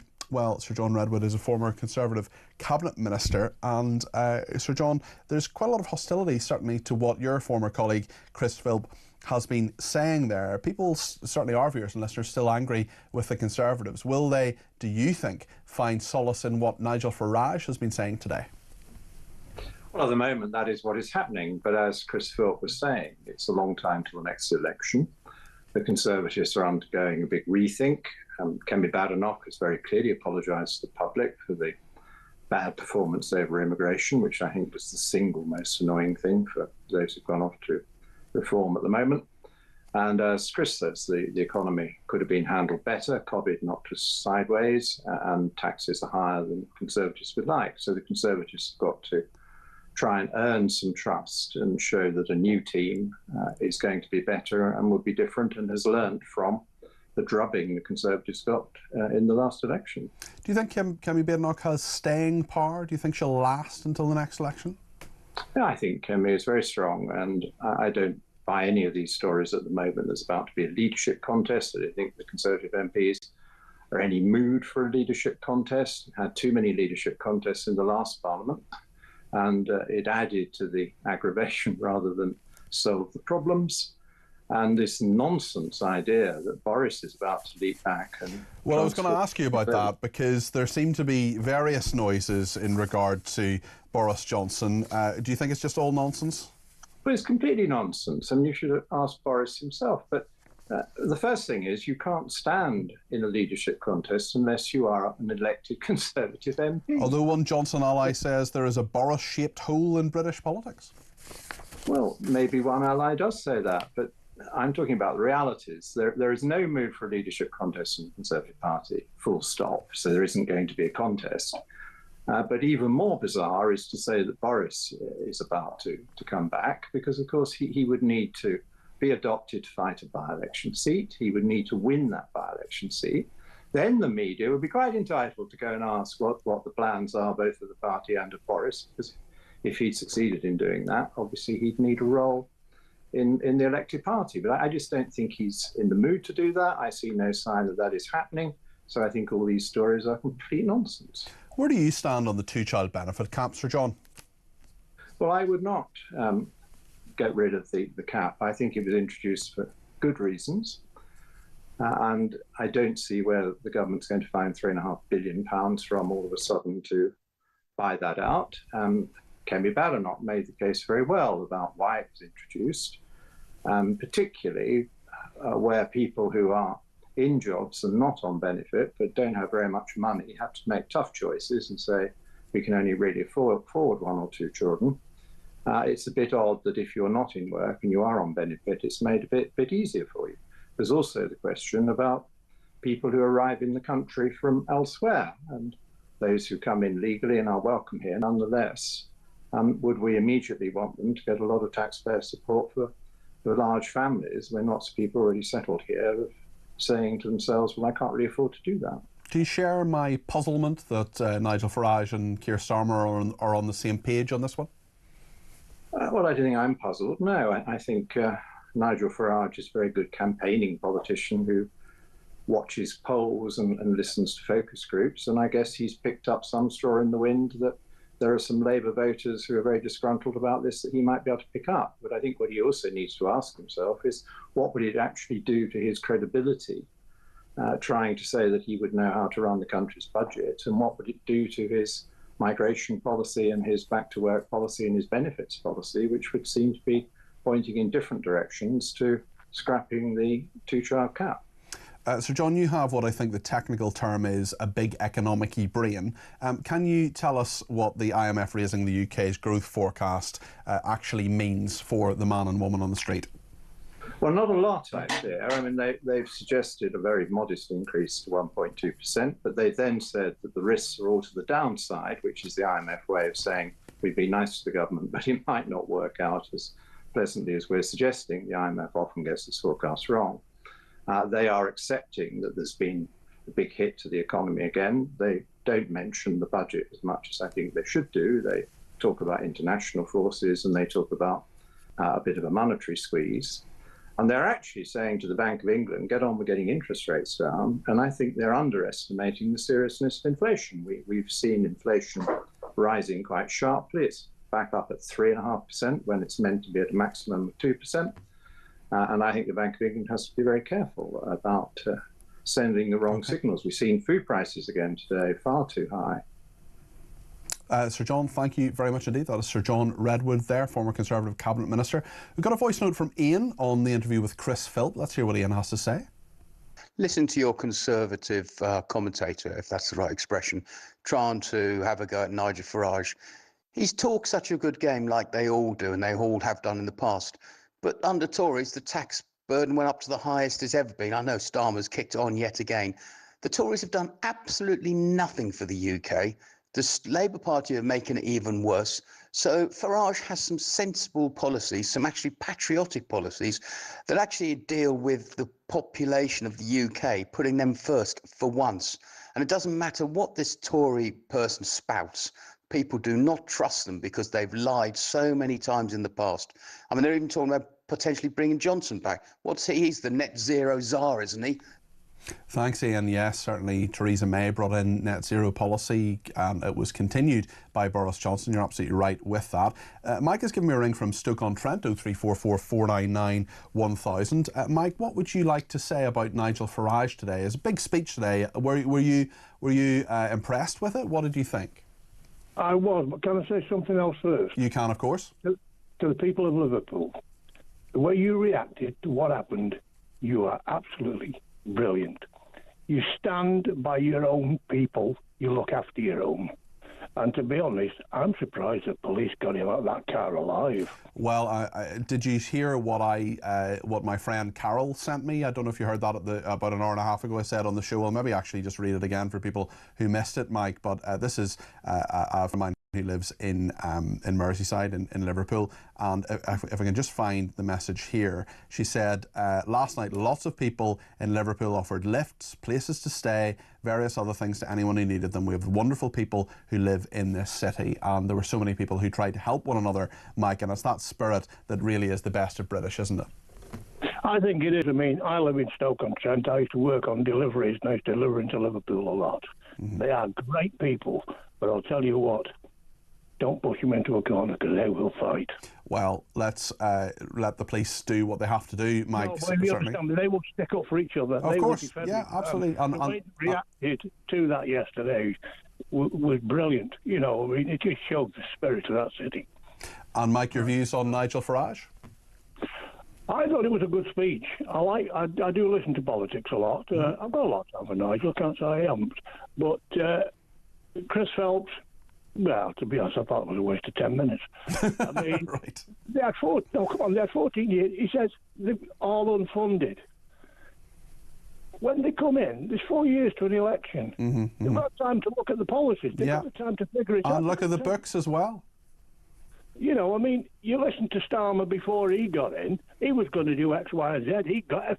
And all of a sudden, we found a big hole. Yeah, you can't tell me that a month before the election, they don't know the state of the politics. Mike, I think a lot of people agree with you. I think a lot of cone-headed economics people agree with you that 22 billion black hole, not all of it anyway, existed. I think the IMF said it was 3 million, possibly 9 at a push, but they shoved it up to 22 by the ridiculous pay rises they get. Oh, wait, Mike, you there? No, we've lost Mike, but I think he made his points there. He certainly made his points very well. Mark's been in touch and says people are criticising Nigel Farage. Well, what's the alternative? Decades more of false, broken promises from the same two parties, or some sense of change and hope for ordinary working people, says Mark. Well, we'll discuss the speech with someone who was there, watching it, listening to it, evaluating it. Theo Usherwood, the political commentator, joins us in the studio in a second.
Across the UK, on DAB+, on your smart speaker, on your smart TV, and on your side.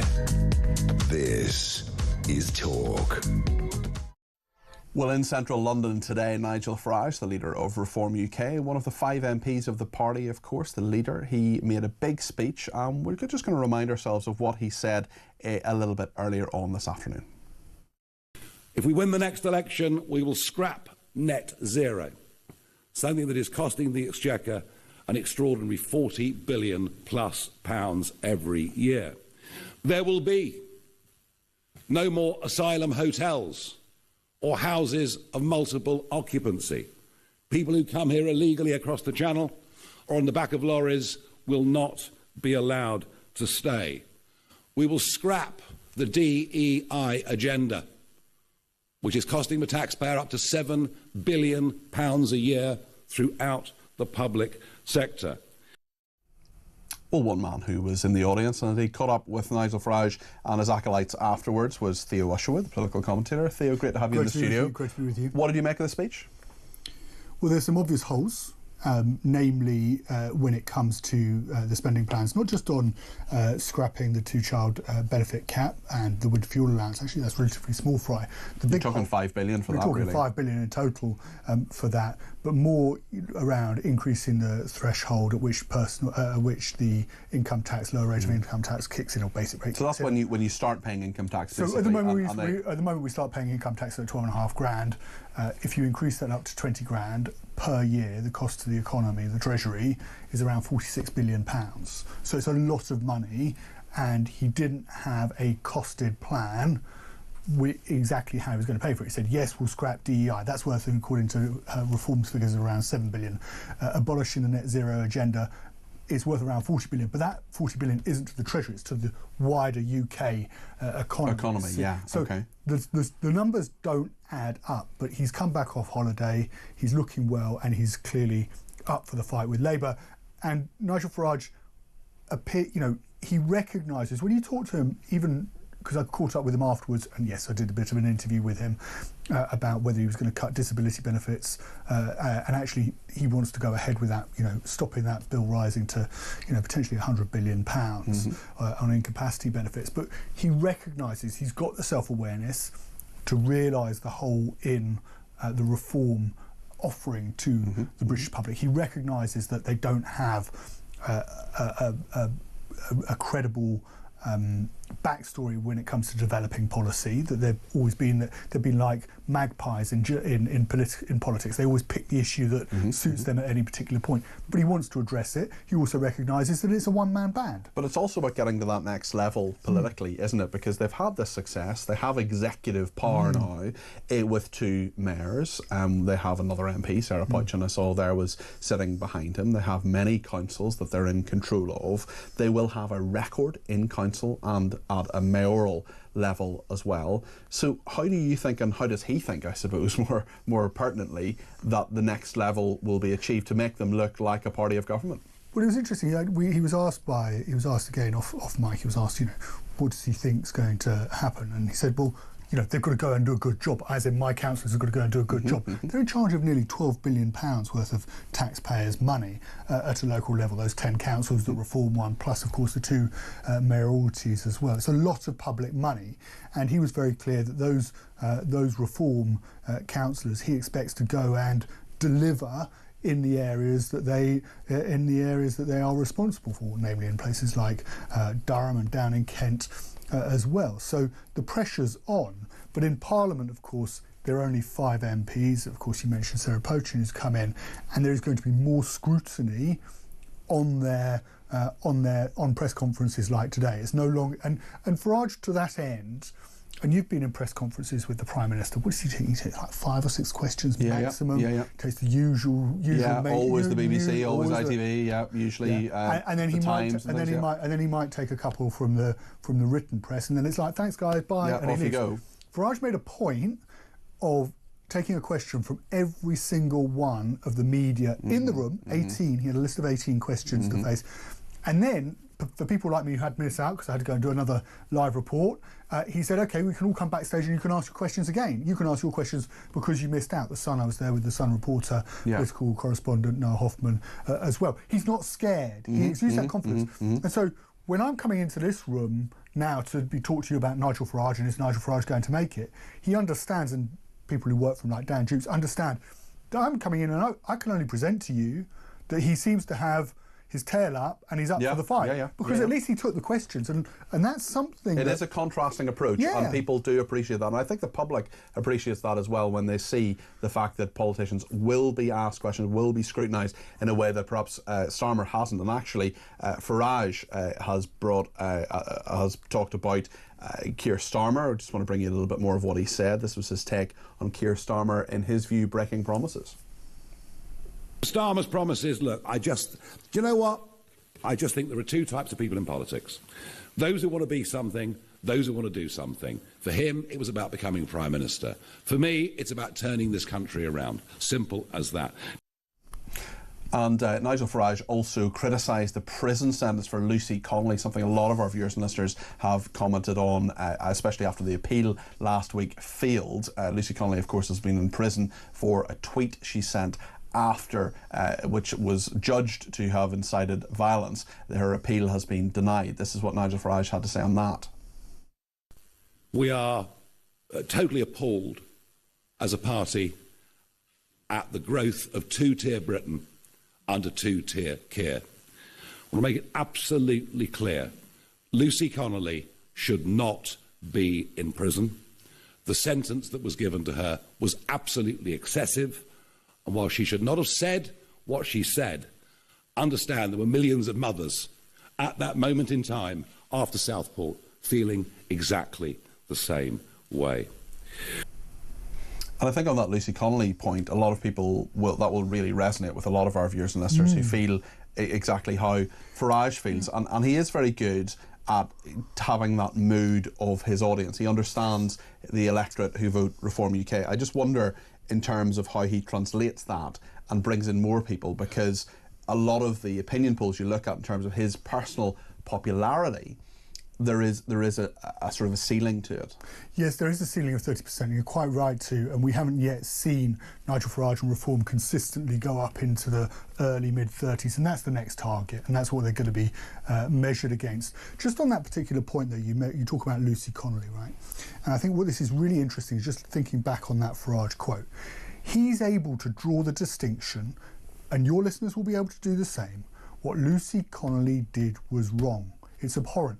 He can distance himself from those comments, just like he cast out Rupert Lowe, who's of course backed Tommy Robinson. We've seen Tommy Robinson released from prison today.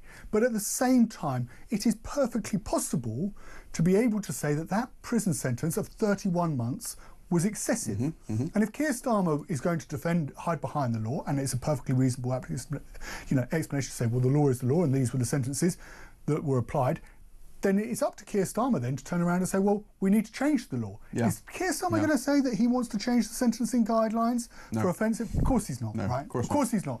But the point is that in that answer, Farage, I think, has given a much more, the way he's weighted that answer is very different to how he'd have weighted it last summer, putting the emphasis on condemning the tweet, but recognising the length of sentence was wrong and Lucy Connolly should not still be in prison. And he talked about the millions of mothers.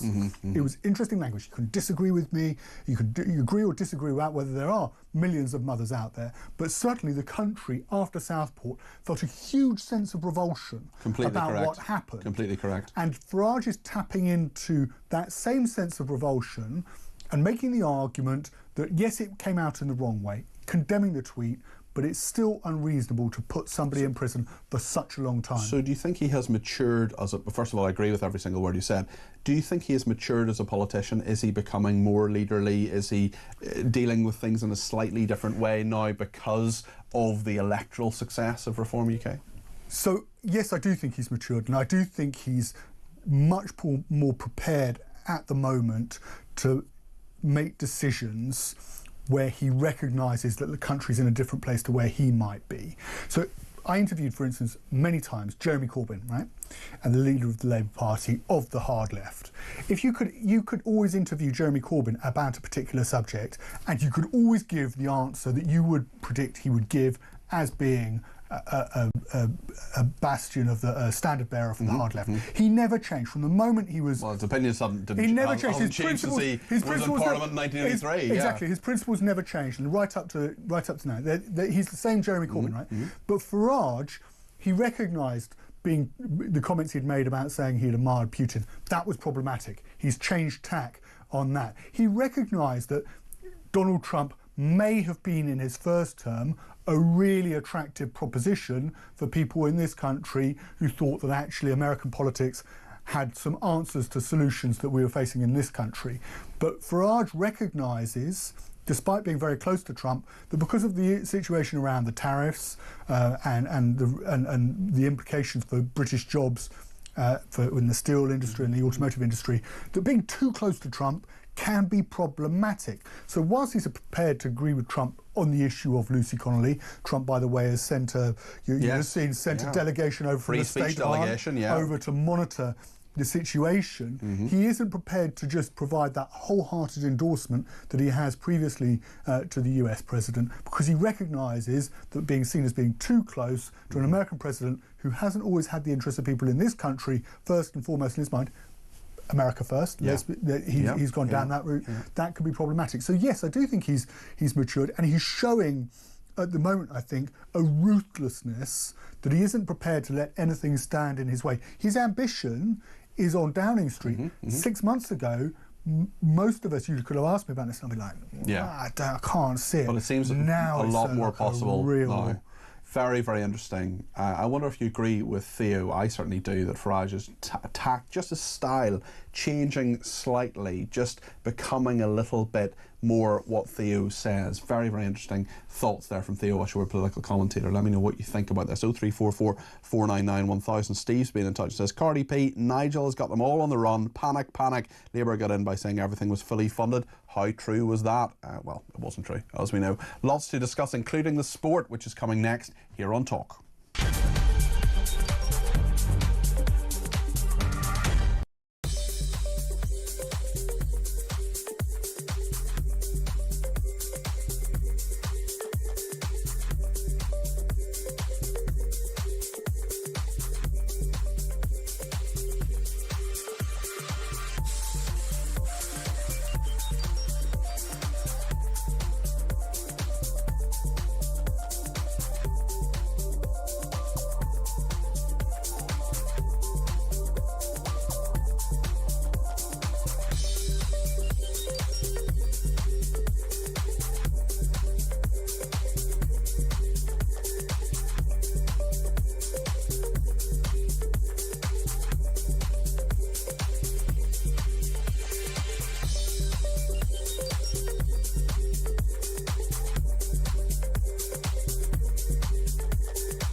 It's a sign of something deeper and darker in the Macron's very unusual marriage. It's a good headline, it's a good question, but you were saying... It is. Sorry. If, and there is a big if, this is an assault, this is domestic violence. Domestic violence is a very, very serious matter, whether it is committed by a man upon a woman or a woman upon a man. Never stay in an abusive relationship.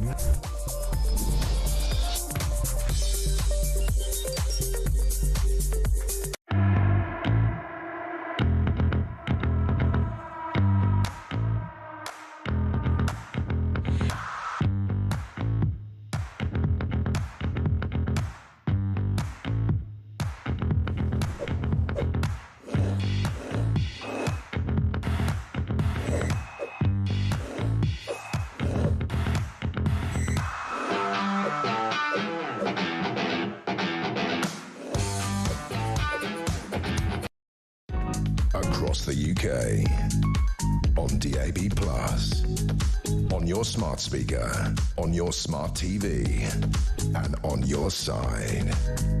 This is Talk.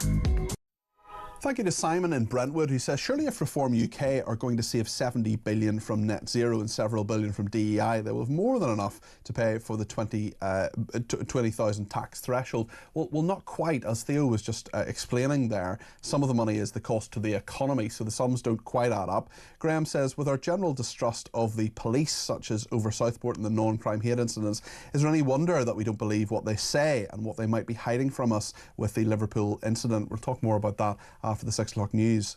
We've got a councillor from Liverpool who will be speaking to us very shortly. Alan in Petersfield says, I've never seen a vegetarian zombie in any movies. We've got some reaction, of course, to the thoughts of vegans and how we should be preparing if there is an apocalypse. Joanna in Salisbury says, hi Cardi P, a food apocalypse, if you're hungry enough you'll eat anything. War years and rationing has been categorised as the best healthy diet. Dig for victory. And Paul says, great journalism, Peter, get a beef farmer on to put down vegan food. About 90% of what you eat is vegan, you imbecile, says Paul in France. Thank you for that. Lots of reaction to Chris Philp as well, including from Eddie in Preston. He says, hi Peter, great show. The Tories had 14 years. That's a very, very long time to get things sorted. They threw it all away and now they're begging for another chance. I don't think so, mate. Stu says Chris Philp needs to change careers and become a comedian.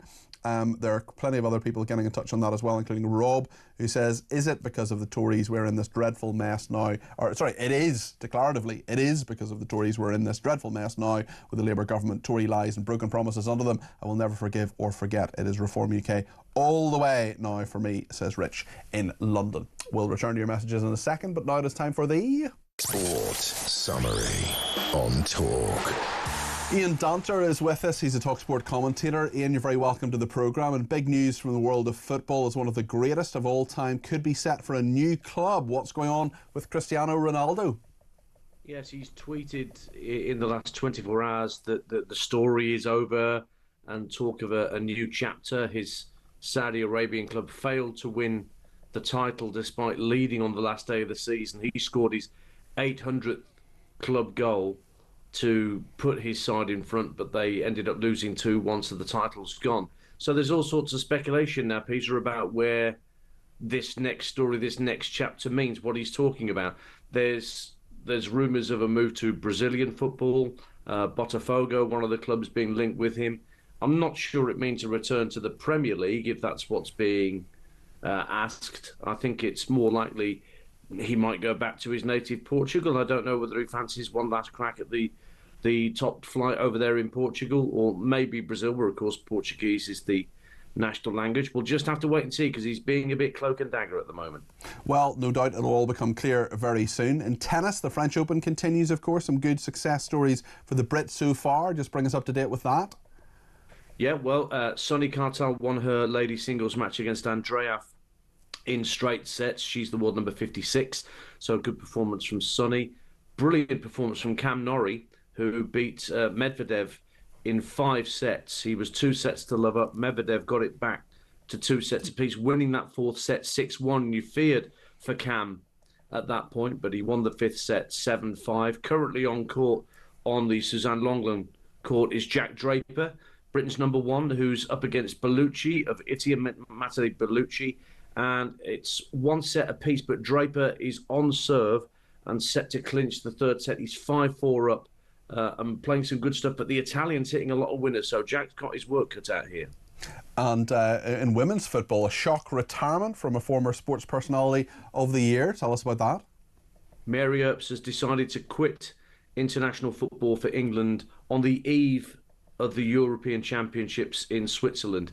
Nobody saw this coming, Peter. This was a huge surprise. Least of all the manager, who said that she was very disappointed. Yes, well, I mean, Mary had recently lost her place in the England starting lineup to Hannah Hampton of Chelsea. That may have had some bearing on her decision to quit, that she wasn't number 1 anymore and didn't like that idea. I mean, you know, in those instances, you usually fight for your place. And, you know, she's still only in her early 30s. She's got plenty of football left to play, you would think.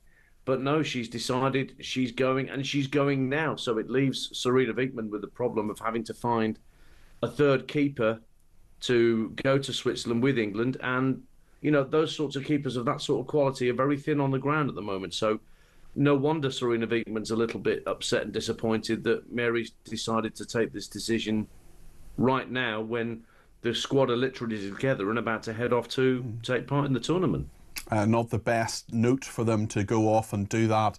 Within Ian Danter there, TalkSport commentator, thank you for bringing us up to date with the sport, and thank you to everybody else who has sent messages in, including Martin, who says, great show, Peter. It's mind-boggling that Chris Philp talks such utter rubbish. 14 years of lies and misinformation from the con socialists. Out of touch, out of ideas and finished, says Martin in Lichfield. Jane says, we miss the experience of many MPs, such as John Redwood in the House of Commons. Sandra in Basingstoke says, Rishi Sunak said last year vote reform, get Labour. Well, we did. So how do Reform plan to get the number of MPs they're going to need to be able to form a government? How can they achieve it? Alison in Poole says, hi Peter, Chris Philp wasn't paying attention to Nigel Farage. Nigel stated clearly how he would fund the removal of the two-child benefit cap and the winter fuel allowance by savings made from cuts to DEI, scrapping stupid net zero and ending illegal immigrants' housing costs. We also went a step further, saying savings will be made from cutting quangos. Tories and Labour are finished. Bring on Reform UK, says Alison in Poole. Well, thank you very much indeed for that, Alison, and everybody else who has contributed. We've another hour to go on this show and lots to pack in. Plenty of calls. I'll take some more of those. I know I haven't taken nearly as many calls as I would like. I will do that in the next hour. We're also going to speak to a councillor in the Liverpool area about the horrendous incident that happened there. Also the founder of a sports safety expert in the Premier League, talking about the different security aspects of this. We'll talk about scrapping the two-child benefit cap and the King preparing to give his key speech backing Canada, and quite almost unprecedented. His mother did it in 1957. We'll speak to a parliamentary and constitutional historian about that. That's all coming up in the next hour, plus your calls. Plenty to discuss. 0344 499 1000.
Across the UK, on DAB+, on your smart speaker, on your smart TV, and on your side.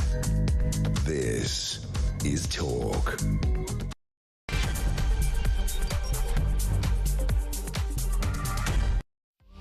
Good evening, this is Talk Drive. I'm Peter Cardwell. Thank you so much for your company. I'm in for Jeremy Kyle all week. Lots to discuss this evening. We'll go to Liverpool in just a second to talk about what has happened there. The horrendous incident last night. Details, some of them still emerging, of course. The police have had a press conference, another one in the last couple of hours, where they've given more information. We'll look back at that. We'll also talk to a security expert in regard to how you make sports safe and the kind of security that will have been happening in Liverpool, with more than 1 million people there celebrating Liverpool FC's win. We'll also speak to Kitty Stewart, who's a professor of social policy, about the idea of scrapping the two-child benefit cap. What do you think about that? Do you agree with Nigel Farage and Keir Starmer, actually, that it should be scrapped, or do you believe what Kenny Badenoch says, that it should be kept? We'll also speak about the King preparing to give a key speech backing Canada. We'll talk to parliamentary and constitutional historian Daniel Britton. He's one of my favourite guests. He knows this stuff inside out and he's great fun as well. We'll talk to him and we'll take plenty of calls from you as well. Plenty of texts and voice notes and all the rest of it. We'll make sure that you get your voice on the air. If you want to do that, give me a ring, 0344 499 1000. You can text me, 87222, with the word talk in your text. You can tweet me at talkTV, follow me at Peter Cardwell. And remember, the main number does 3 things. You can send me a voice note, less than a minute please. You can send me a WhatsApp text message, I should say, or you can give me a ring, 0344 499 1000. Plenty to discuss here on Talk between now and 7 o'clock. Mike Graham, of course, is back tomorrow morning with Morning Glory between 6 and 10. For the last couple of days, Kevin's been sitting in for him, and because Kevin was on this morning, Jonathan Gullis is on tonight between 7 and 9, so he'll be here in about an hour's time, Jonathan Gullis, with that programme. And of course, Mike back tomorrow morning, and then Kev back to his usual slot tomorrow night after me between 7 and 10. Well, in the last few hours, Merseyside Police Assistant Chief Constable Jenny Sims has given an update on the horrific incident that happened in Liverpool around this time, actually, last night. This is what the Assistant Chief Constable of Merseyside Police has been saying. It is believed the driver of the Ford Galaxy car involved in this incident was able to follow an ambulance onto Water Street after the roadblock was temporarily lifted, so that the ambulance crew could attend to a member of the public who was having a suspected heart attack. There was no intelligence to suggest an incident of this nature would take place, and as we've previously stated, the incident is not being treated as terrorism. An extensive investigation into the precise circumstances of the incident is ongoing, and we continue to ask people not to speculate on the circumstances surrounding the incident and refrain from sharing distressing content online. That was the Assistant Chief Constable Jenny Sims from Merseyside Police. Well, reaction has been coming in right across the day from so many different people, from the people who were there, from people who witnessed it, from people in Liverpool who have been talking and dealing with it. I've been in contact with a number of friends who live in that great city, who've been rallying around, trying to help people, trying to assist others. And the Prime Minister, of course, has reacted to this. In fact, the Home Secretary, Yvette Cooper, is on her way there right now. The Prime Minister made this statement earlier on today. Well, scenes of joy turn to utter horror and devastation, and my thoughts and the thoughts of the whole country are with all of those that are affected, those injured, which of course includes children, their families, their friends, the whole community, Liverpool fans everywhere. And Liverpool stands together, and the whole country stands with Liverpool. The Prime Minister, Sir Keir Starmer, there, and Nick Ellerby has been our reporter up in Liverpool. We'll hear more from him tomorrow. He was up very, very late last night and right throughout the day. And earlier today, he spoke to Donna, who was an eyewitness to that horrendous incident. This is what Donna told our reporter, Nick Ellerby. We saw the ambulance was up the top with just its lights on, just precautionary, I suppose.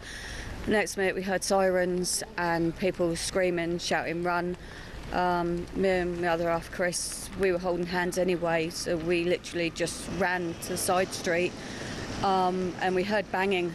We didn't know what it was, and as we stopped we turned around and there was just people all over the car, but prior to that, we were where that car had stopped. If we hadn't have run, then it could have been a different matter. Did you see the state of any of the injured people, what kind of state they were in? No, we just, as we went into that side street, we didn't go back because we could see the car and we just didn't want to see what was going on. That was enough. So the police have told us a 53-year-old white British man who lives in the east of Liverpool in West Derby, not Derby, the city, obviously, the area of Liverpool called West Derby, and that is where he is from. He's in custody at the moment. He's been arrested. No charges have been brought yet. We'll let the police do their job, of course, and we'll be careful about what we say. What I want to do now is speak to Cathy Long. She is the founder of Aposto, on a mission to make major events safer. She's a sports safety expert. She's worked in the Premier League. She's a Liverpudlian and a Liverpool FC season ticket holder. Cathy, this for someone, of course, who knows these kind of events backwards in terms of what you've done keeping people safe, it must just be tremendously difficult for you as a Liverpudlian, but also as someone who can at least have the expertise as to part of what might have gone wrong, Cathy. Yeah, I mean, these are the days that we all dread, whether it's as fans or those of us, working in crowd safety. And I have to say that yesterday was many people have said this, but it was such a joyous day. It really was. It felt like we'd managed to banish some of the memories of the past, of the awful things that have happened, of Hillsborough, of even the experiences of Paris, even Athens when we've had problems at matches. It really felt like this was a day that was very cathartic until that point. And I think that's why last night in particular it hit people very hard, particularly when we were worrying about, once again, whether our friends had made it back home safely. 1 million people were celebrating Liverpool FC's victory in the Premier League yesterday. There will have been a huge security operation there to keep people safe, as happened, of course, for the vast majority of people. We're hearing some news from the police, details that this Ford Galaxy got through a roadblock. How could that have happened? Apparently following an ambulance. Is it just straightforward human error, or what do you think may have happened there? I think that's most likely. I don't like to speculate, but these are exactly the sort of moments that you do plan for, because these. How would you plan for that if you're saying, right, we've got a protocol in place, we know there are roadblocks, occasionally some vehicles may have to come through, emergency service vehicles, obviously top of the list. How do you plan for that? What protocols do you put in place? And I don't know the details of their plan, obviously, but generally what you're looking at is, obviously, it's a mixture of things, like what physical barriers there might be that open and close, and therefore how you do that and how you do that safely, in order to have one vehicle through and nothing else to pass through. But it's also, a lot of people talk about heavy vehicle mitigation strategies, because it's really the key thing that everybody is concerned about when there are crowds these days. So I know there will have been an immense focus on that. It can be about physical barriers. It's also about people and about training and observing. It's also about communication quite often when these things do happen, so that people can be straight on the scene, because, we don't know how this vehicle got through, but clearly, however good the security was, somebody managed to do this and managed to get right on the back of that ambulance. And, maybe they were waiting for an opportunity if they were trying to get out of the area. Maybe they just didn't realise how dangerous this was. It's very hard to know. But these plans take a lot of time to put into place, and I know that this will have been something that has been very much on people's minds. So it will be devastating for the people involved in the planning and who were obviously witnessing this at the time. From your perspective, how closely do you work with the police if you are planning a very, very large event? I mean, everybody gets together for quite a long time before these events, at regular meetings. There's regular cooperation, and I know that, of all cities, Liverpool takes crowd safety incredibly seriously, whether that's from the people at the football clubs, the people at the city council, all of the people involved in planning, I know, take this incredibly seriously. So there will have been many, many meetings about this. There will have been many strategies and plans put in place for every single moment of the road closure, for every part of that map, for everything that could happen at every possible junction.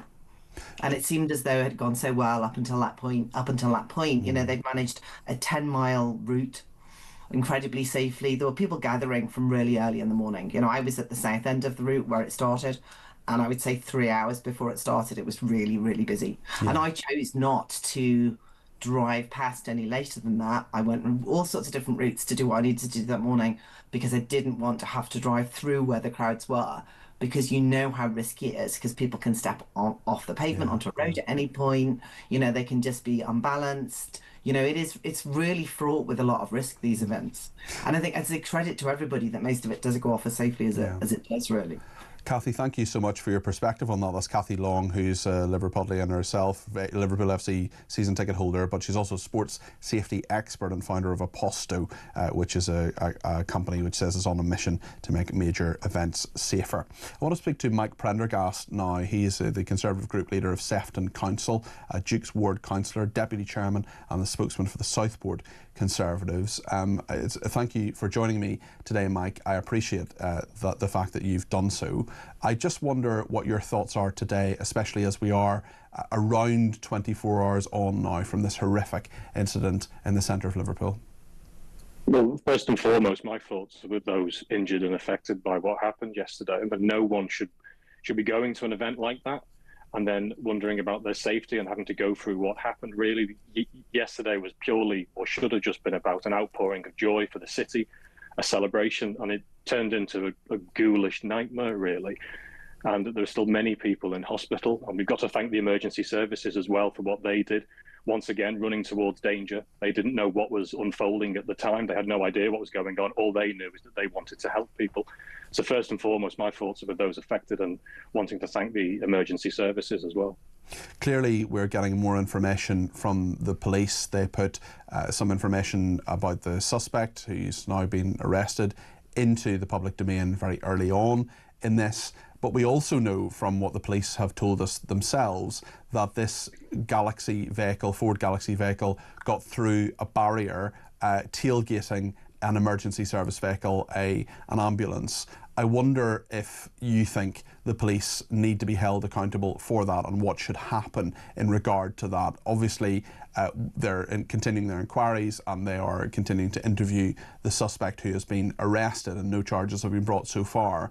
But why and how that Ford Galaxy vehicle got into that area in the first place must surely be a question that is being asked by many people in authority and not in authority today.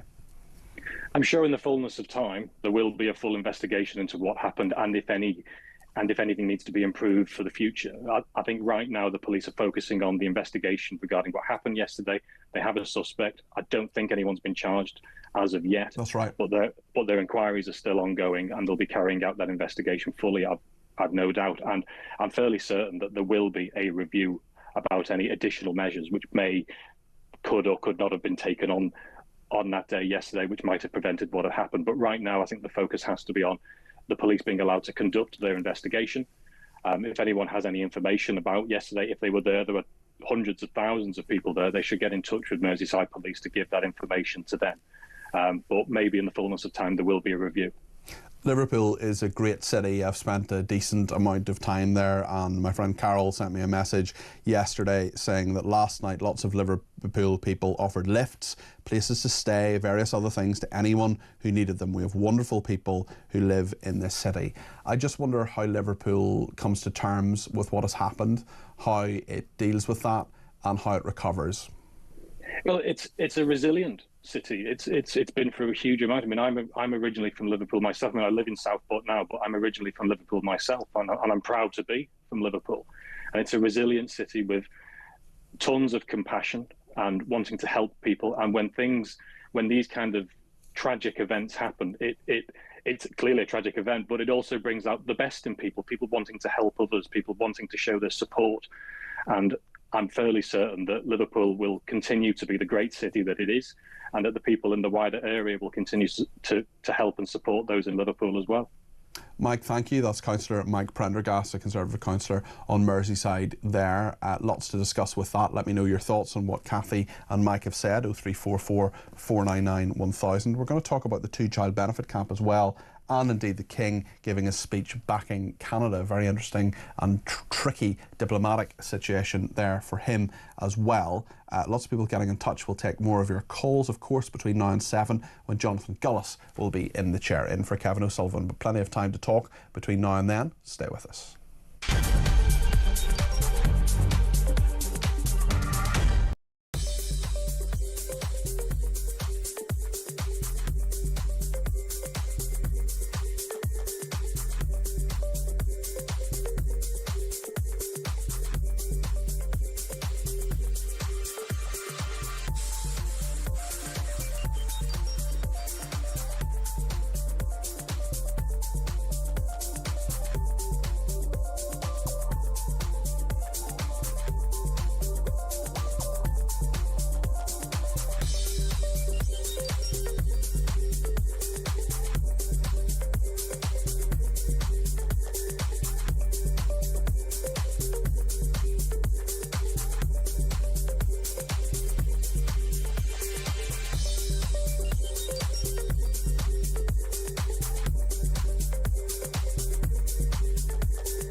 it's unusual to have the skin colour of somebody mentioned at this point. Why would that have been the case, do you think? Because of the irresponsible behaviour of people on social media and some in the mainstream media, which we saw with the incident only down the road in Southport. The police, if they've not got any grounds to think it's terrorism, will say so really early on. It's quite sad, really, that the police are trying to second-guess what the social media will be doing with the information, rather than concentrating on doing their job.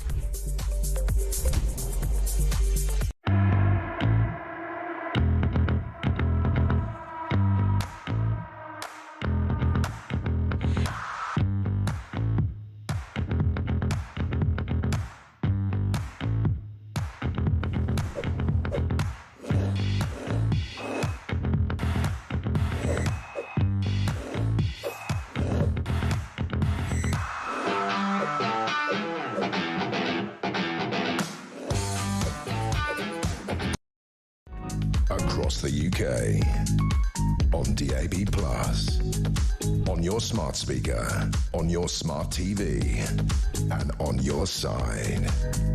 This is Talk. Thanks for all your messages, including on Twitter. Salimian, I think is how you pronounce this. I would suggest reforms policies are better than Labour or the Tories in terms of raising, taxing and bankrupting businesses. In order to pay for everything, you can't tax a failed business, says that person. He has already explained how he will pay for it, referring to Farage. This person says, Lee says, he's not finished on saving even more taxpayers' money to pay for it by stopping the disgraceful spending waste of the Labour government. Thank you as well to Terry. He says, you're as bad as Labour using the 14 years argument. You were an advisor during that period. Do you take any blame, or are you just a new mouthpiece for reform? Terry, I've on numerous occasions talked about things that I've specifically been involved with, whether that was housing, whether it was Northern Ireland policy over Brexit, whether that was things like not building enough prisons. I've mentioned that 3 or 4 times last week, how the Conservatives, including when I was at the Ministry of Justice for 6 months as a special advisor, we didn't build enough prison places. Absolutely clear. Conservatives built 500 prison places in 14 years. That wasn't nearly enough. I had a small role, but it was an important one. It was an influential one. And yeah, I certainly hold my hands up on that one. So I have done that previously and I will continue to do so. But that also informs how I broadcast, and that experience has been very, very useful. Bertie says, does Chris Philp actually believe what he's saying? Whilst the Wets remain in the party, the Tories will remain toast. You simply can't trust a Tory, says Bertie. And Ali says, watching Chris Philp or any Tory politician these days is like watching The Sixth Sense. His party's dead, but they don't know it yet. Thank you to Dan and Gilliam, who says, enjoying the show. I don't have a message to say, actually, but I just want to let you know I've moved over from listening to another station.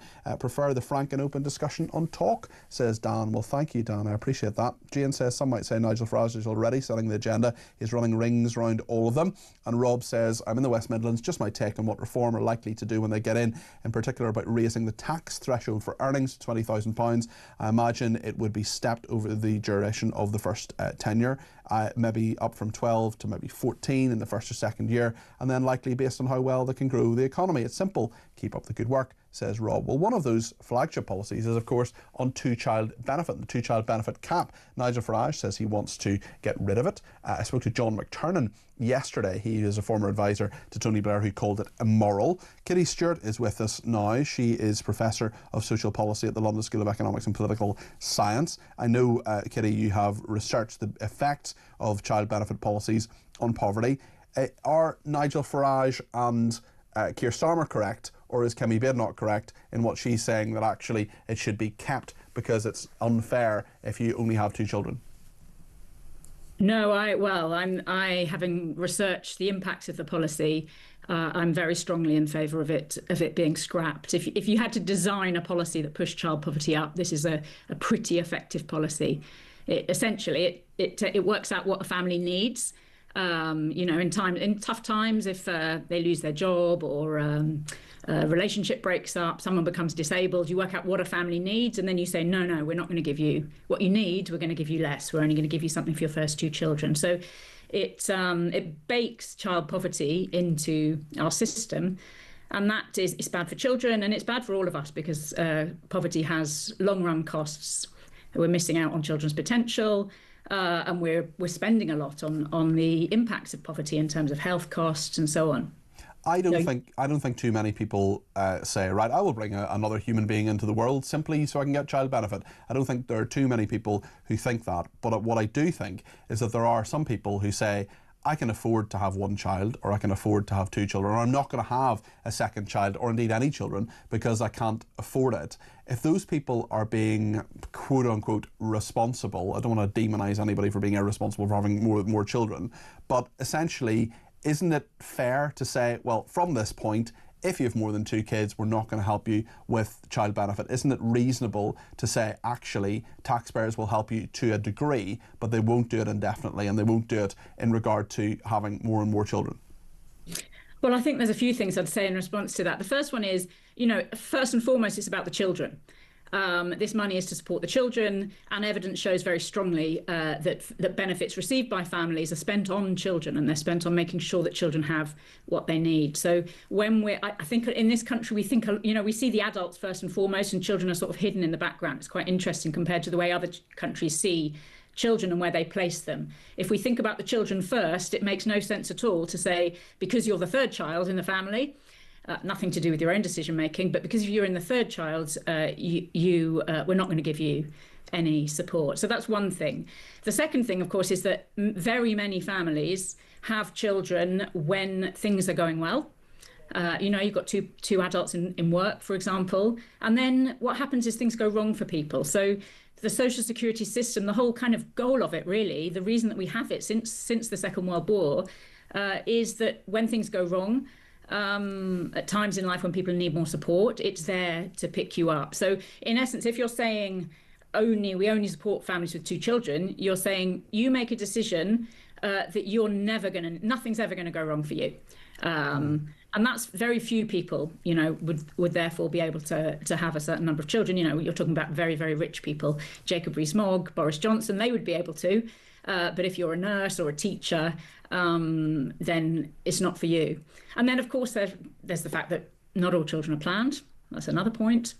And finally, I'd say to people who feel, that they're struggling with one child, I think that we don't have enough policies in general to support families with children. There's a lot more we could do in terms of childcare, in terms of housing, to become a more child-friendly country. And I would really like to live in a country where people made their decision on people were able to have the family size that worked for them.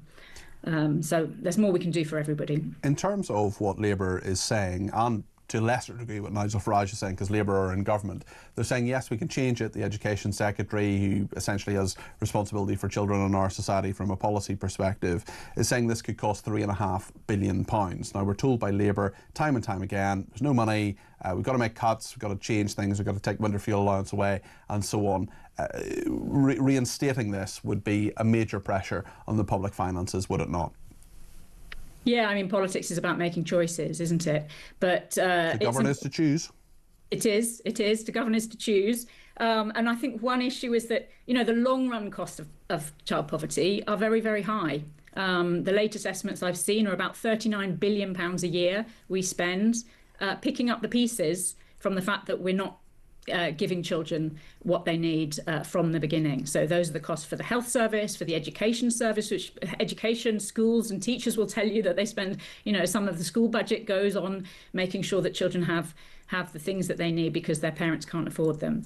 And the criminal justice budget, it goes on and on. So 39 billion is it's nearly 10 times the amount. So it's kind of short-sighted thinking not to find the money to tackle child poverty today, so that we can make those long-run savings. OK, Kitty, you've explained that really clearly. I wish some of my professors at university were as clear as you are. Thank you for that. Kitty Stewart, there, Professor of Social Policy at the London School of Economics and Political Science. She's researched the effects of child benefit policies on poverty. Dave's in London and has some thoughts on this. He's given me a ring on 0344 499 1000. Dave, you're very welcome to the programme. What would you like to say?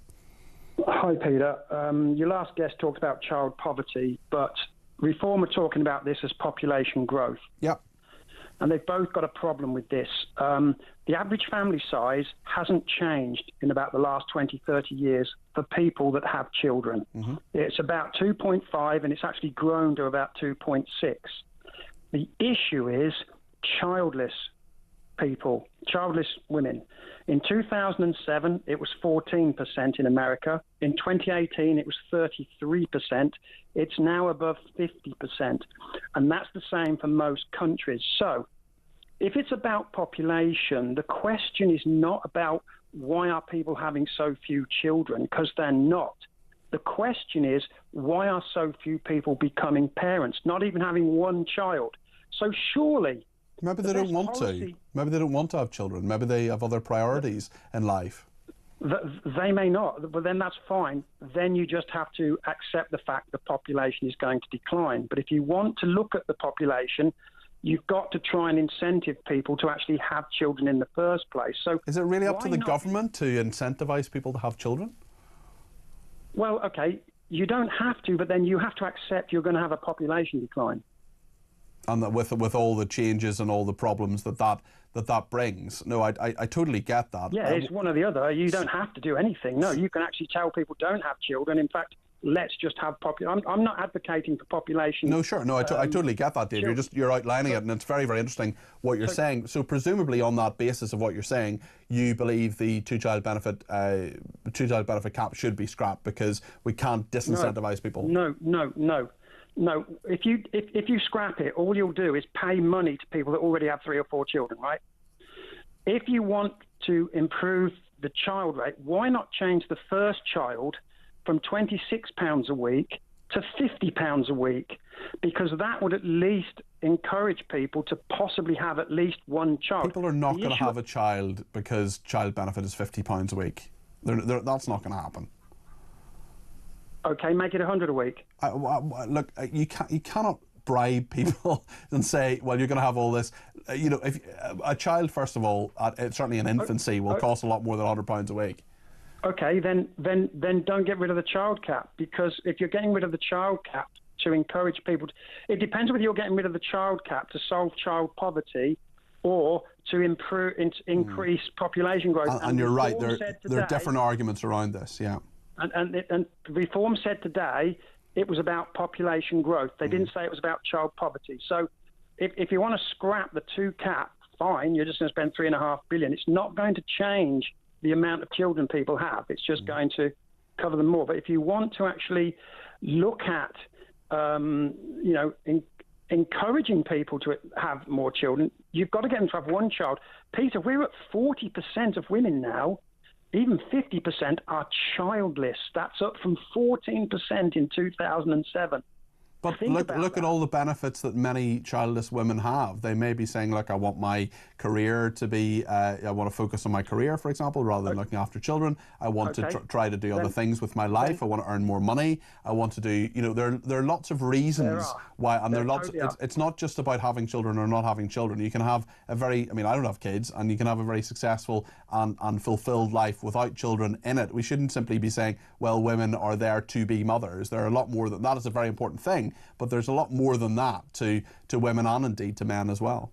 No one's saying that, but there is another study which says 10% of women choose not to have children, 10% of women can't have them because of medical reasons, and 80% end up as because of circumstances, and a variety of different circumstances. So it's about 10% that choose not to have children and about 10% that can't for medical reasons. But it's about 80% that circumstances conspire to the fact that they then can't have children because and I totally get that. But what I'm saying, Dave, and unfortunately we're going to have to move on in a second, but just my final point to you, and I will of course let you respond, Dave, is that some of the circumstances, yes, I mean, there are people who say, look, we should pay the single breadwinner more so one parent can stay at home, because then children are looked after better and people will have more children and will have more time. And I get that, and childcare is a nightmare for so many people in terms of the amount of money and time and effort that goes into that. But what I'm saying is there are the reasons or the circumstances that have led to women maybe not having children have also been very good for women in many respects, because there is much more equality, there's a lot more pay equality, there's a lot more opportunities for women that didn't exist back in this sort of, I'm not saying you're saying it's a golden era, but some people think it's a golden era of the 1950s and 60s, where women just didn't have those opportunities and were basically wife and mother, that's your role. I completely agree with what you're saying, then you have to accept we are going into population decline. And then we have to plan as a society as to how we go. There are two people for your viewers to look out for, Stephen J. Shaw and Peter Zeihan. Okay. And I would urge you to go home on YouTube and put in Stephen J. Shaw and Peter Zeihan and just listen to their analysis of this. It is absolutely fascinating. Okay, Dave, very interesting to talk to you. Thank you very much indeed. Thanks also to Pete in Lincolnshire, who says, how naive can you be? Kitty thinks all benefits for kids are spent on kids, and please don't tell us doctors and teachers can't afford kids. Well, depends on the doctor and teacher, depends on whether they're dual income household, depends on where they live, depends on how much space they have. There are lots of different reasons. Not every single teacher or doctor has, you know, unlimited space and unlimited time in a two-income household. Richard from Crowborough, not that I'm saying that you can't successfully parent whilst being a single-income household, but you know what I mean. Richard in Crowborough says, believe me, after the way Starmer behaved, if this is Reform's flagship annoyance policy, I'll bite their hand off. Best wishes. I want to play a voice note now from Pete in Lancashire on Liverpool and Farage. This is what Pete says. Yeah, Pete, I was there yesterday. It was an absolutely fantastic day. And, you know, all the time in the back of my mind, I was thinking, there's going to be some sort of trouble. There's going to be some sort of trouble, because that's what you almost come to expect that now in this country when there's a large amount of people in one space. And on the Nigel Farage, mate, I'm a signed-up member, paid-up member for Reform. It's just when he's on the telly doing the speeches, it looks and sounds absolutely fantastic, you know, on what he wants to do. But you look behind him and they've just not got it, have they? They've just not got it. And I know there's 4 years to build. It'd be great for the country, I think. Pete, thanks for your thoughts on that. Michael has been in touch from Norwich on the child benefit cap. Giving money for parents who have 3 children plus is ridiculous. I don't really think you should reward anybody for having children, because if you can't afford to look after yourself, why would you selfishly bring a newborn child into the world that you can't afford to look after? Therefore, you're just creating more poverty for yourself and your family. But Michael, circumstances change. Sometimes you might say, right, you know, all's fine, we have enough money for 3 kids, and then suddenly somebody loses their job or there's a change in circumstance or whatever. There are lots of different arguments around this. It's a complicated one. Interesting voice note though, Michael, and thank you for it. We're going to talk in just a second about the King. He has been in Canada. He has opened the Parliament there. And one of my favourite guests, Daniel Britton, parliamentary and constitutional historian, is standing by to talk us through it. It's been a controversial day for the King. Really interesting one, certainly in regard to Donald Trump, saying that he thinks that Canada should be the 51st state. What has the King said? How has he said it? And what are the constitutional implications? We'll talk to Daniel next here on Talk.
Across the UK, on DAB+, on your smart speaker, on your smart TV, and on your side.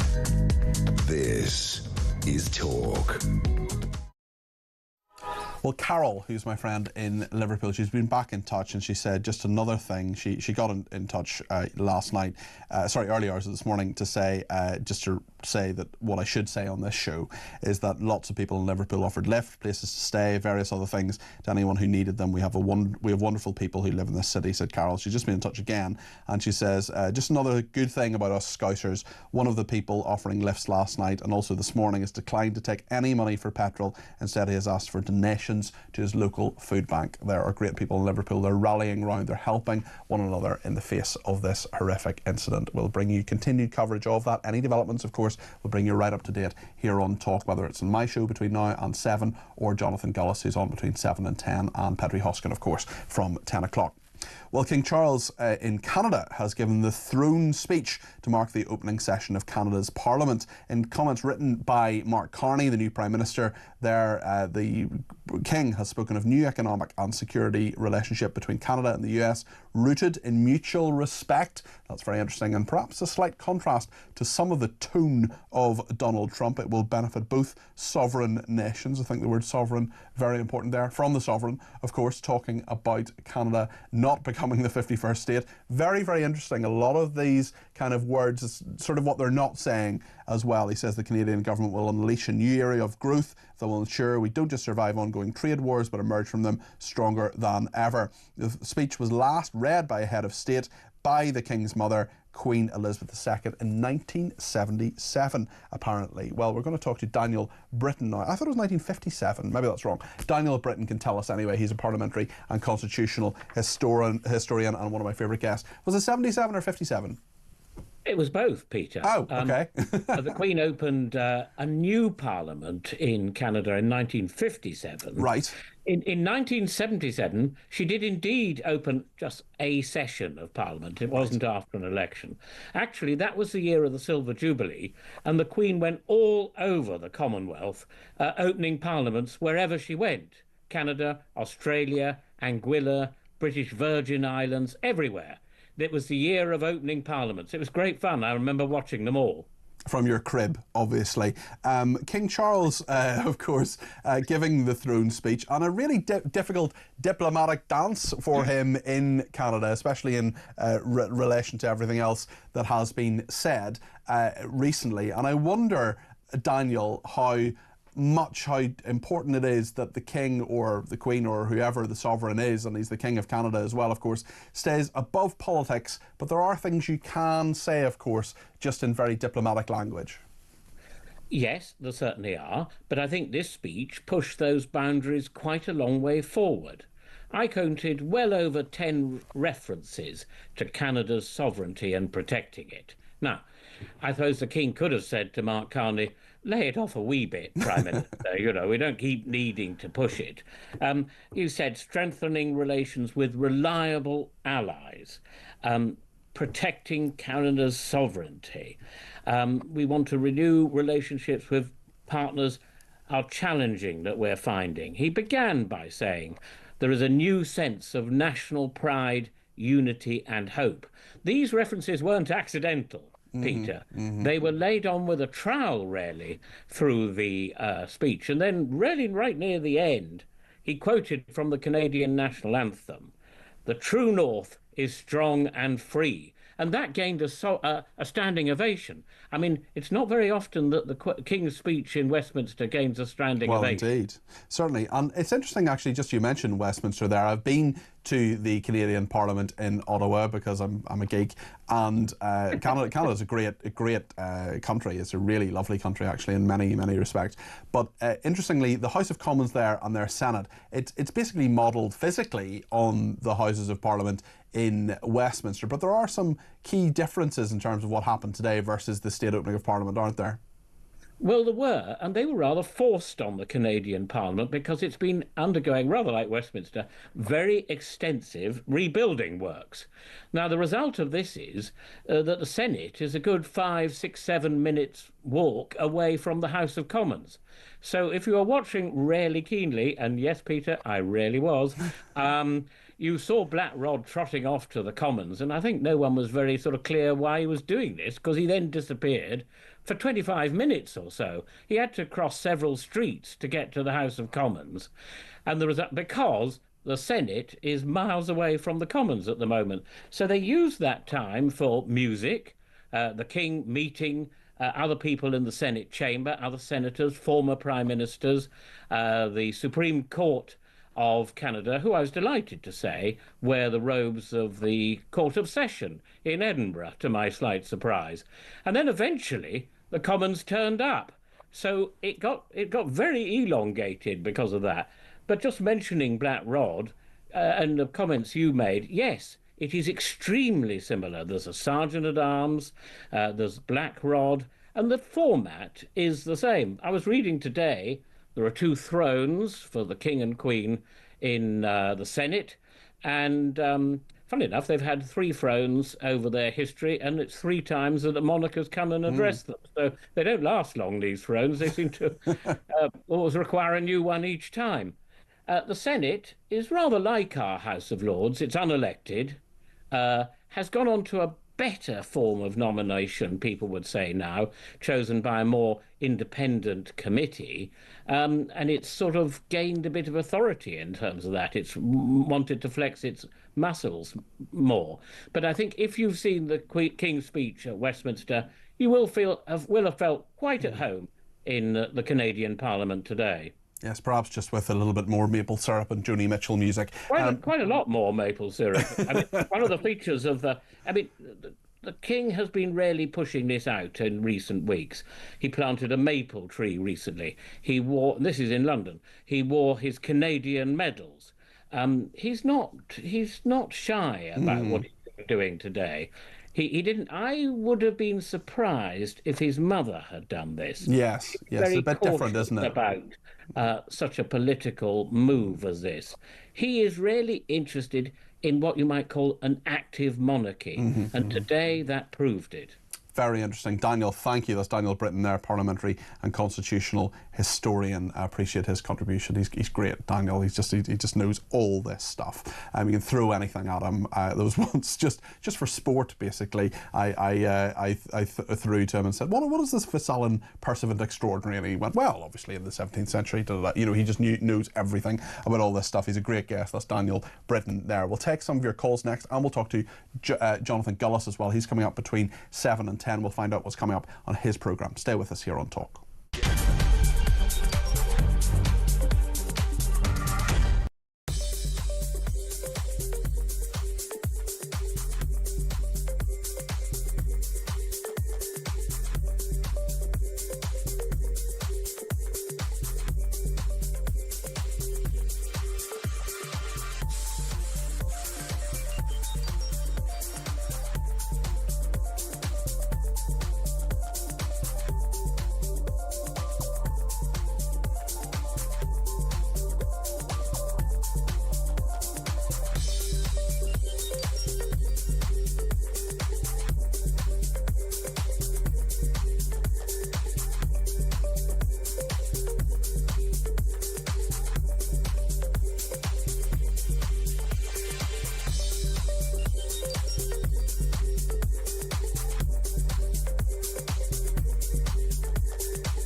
Aspirational, I suppose, rather than a prophecy. I'm not trying to say that I definitely know for sure. I'm suggesting or making the argument that so many major things have happened that the woke movement, as we've known it, is coming to an end. There's too many things. There's the Supreme Court ruling saying that biological sex in the Equality Act means biological sex. There's the Cass review, which led to the puberty blockers being banned.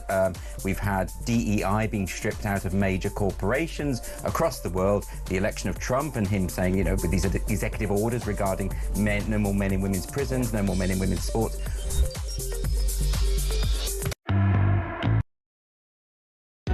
Across the UK, on DAB+, on your smart speaker, on your smart TV, and on your side.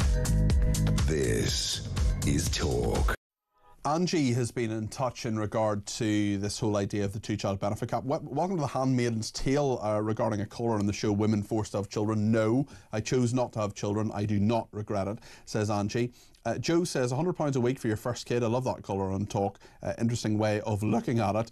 Geek Goddess says, listening to Peter Cardwell, I would love to have had one child, but it was purely circumstances and not meeting the right person. I could have done it myself as a single mum, but I chose not due to the financial implications and lack of support.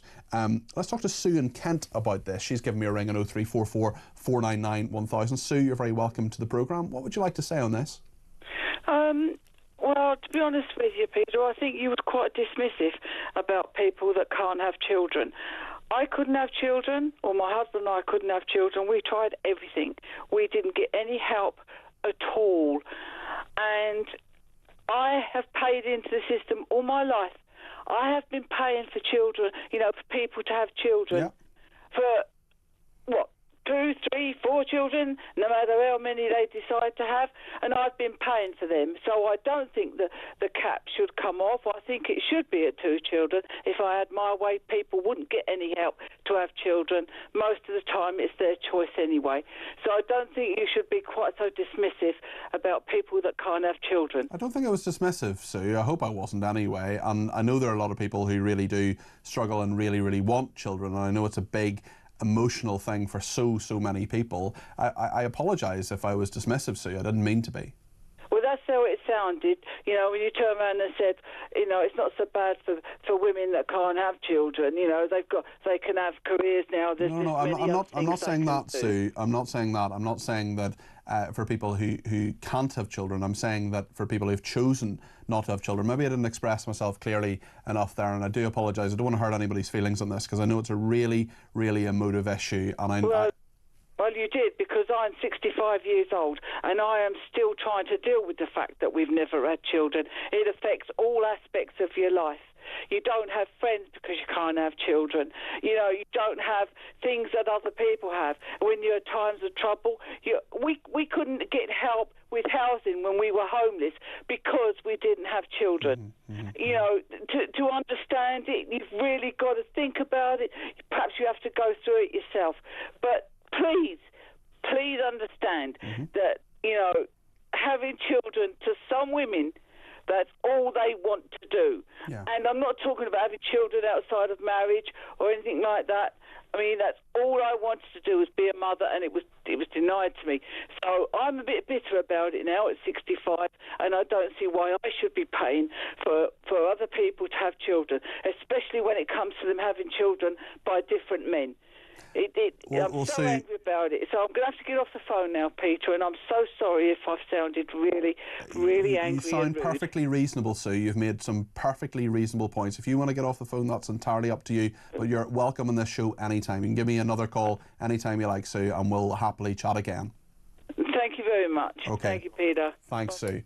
I wonder whether Sue was referring to comments that David made or that I had made. I'm not entirely sure there. I don't remember every single detail. I certainly would never want to be dismissive towards people who, for medical reasons, can't have children. That is a very, very tough thing. I know many people very, very well. I'm 40 now, and of course that age, 40, around that time, can be a time when many women feel that, hate the phrase, but the clock is ticking biologically, that there are many people I know at this age who are trying to have children before time runs out, and certainly I wouldn't ever want to be dismissive of those people. And I know that having children is something that is really, really important to many, many people. To me, it isn't. I haven't had children. I have a wonderful nephew. I don't want children of my own. That's a positive choice that I have made. Some would say it's a negative choice, but I know for some people it's something they really, really want in their life. What I would say as well is to people who can't have children biologically, I do a little bit of volunteering in the care system. I know some brilliant foster parents. I know some fantastic adoptive parents. There are 80,000 children in the care system in this country. They deserve a home too, and that's something that I would highly recommend people think about. On Nigel Farage, Louise in Kent has been in touch on 0344 499 1000. Louise, you're very welcome to the programme. What would you like to say? Hi, Peter. I've spoken to you before, actually. Yes, I suppose my feeling about Farage is I'm a watch and wait, really, because the crucial thing for me will be how they perform in these councils. They've got 10 councils. They'll have a mayors. record, won't they, Louise? Yeah. We'll know what they're up to. Can they run stuff? Can they not run stuff? Exactly. And in some respects, we know a lot of councils, they will go on to be MPs because that's what people do. Yeah.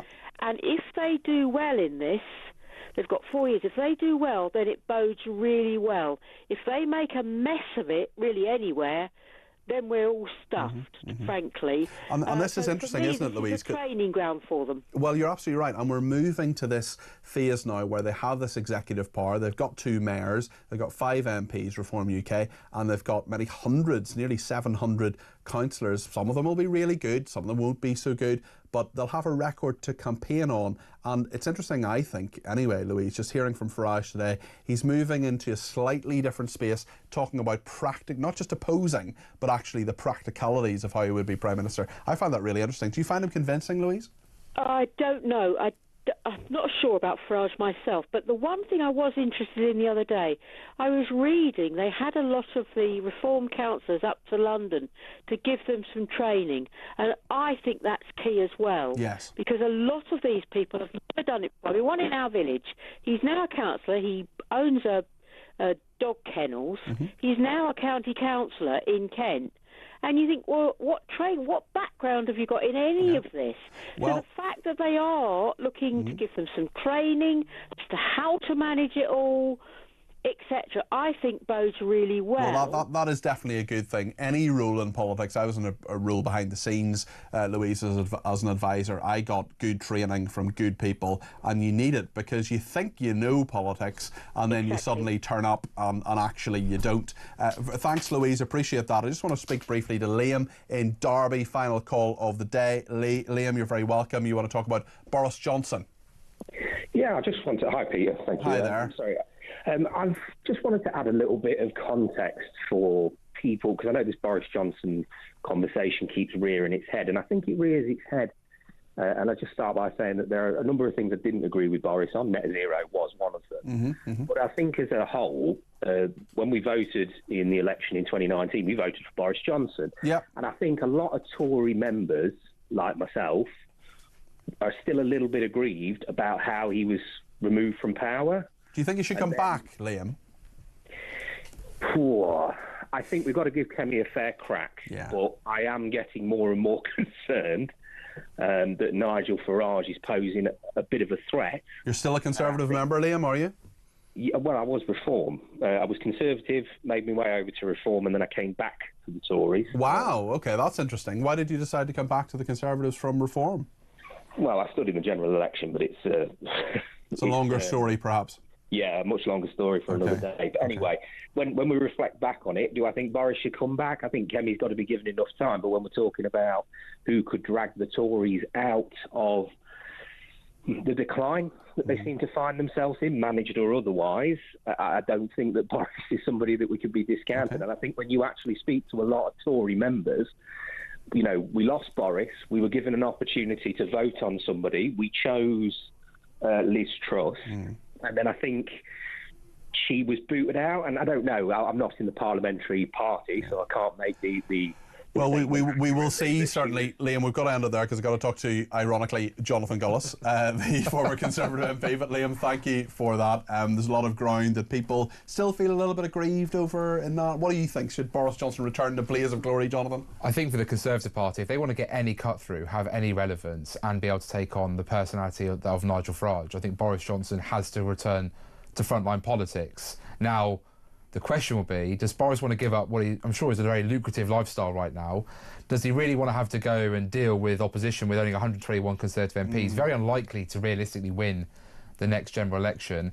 And we've already seen Conservative MPs briefing anonymously, no. So are we going to go back to infighting, backstabbing and all the other things? So I think that there wouldn't be the Conservatives without it, though, would it? It wouldn't be the Conservatives without it, but I tell you what, for Westminster, to see Boris Johnson running in a by-election And let's be honest, Nigel Farage, even though he won't be on the ballot paper, it might as well be. Yeah. Everyone's been desperate to see Boris versus Nigel. This will be the long-awaited Anthony Joshua versus Tyson Fury of politics battle out. And I think we can all agree what a load of drama that would be and a lot of fun for us as reporters. It's like the Pam in Gavin and Stacey, where she says, "It's all the drama, Mick, I just love it." And that's unfortunately why many of us love politics. As the first politician I ever did work experience for, Danny Kennedy of the Ulster Unionist Party, said to me, "Politics is addictive and there's no known cure." And he is absolutely correct. What's coming up in your programme, Jonathan? So look, obviously, like you've been talking about, is Nigel Farage now basically Jeremy Corbyn in disguise? You know, this big announcement on the two-child benefit cap.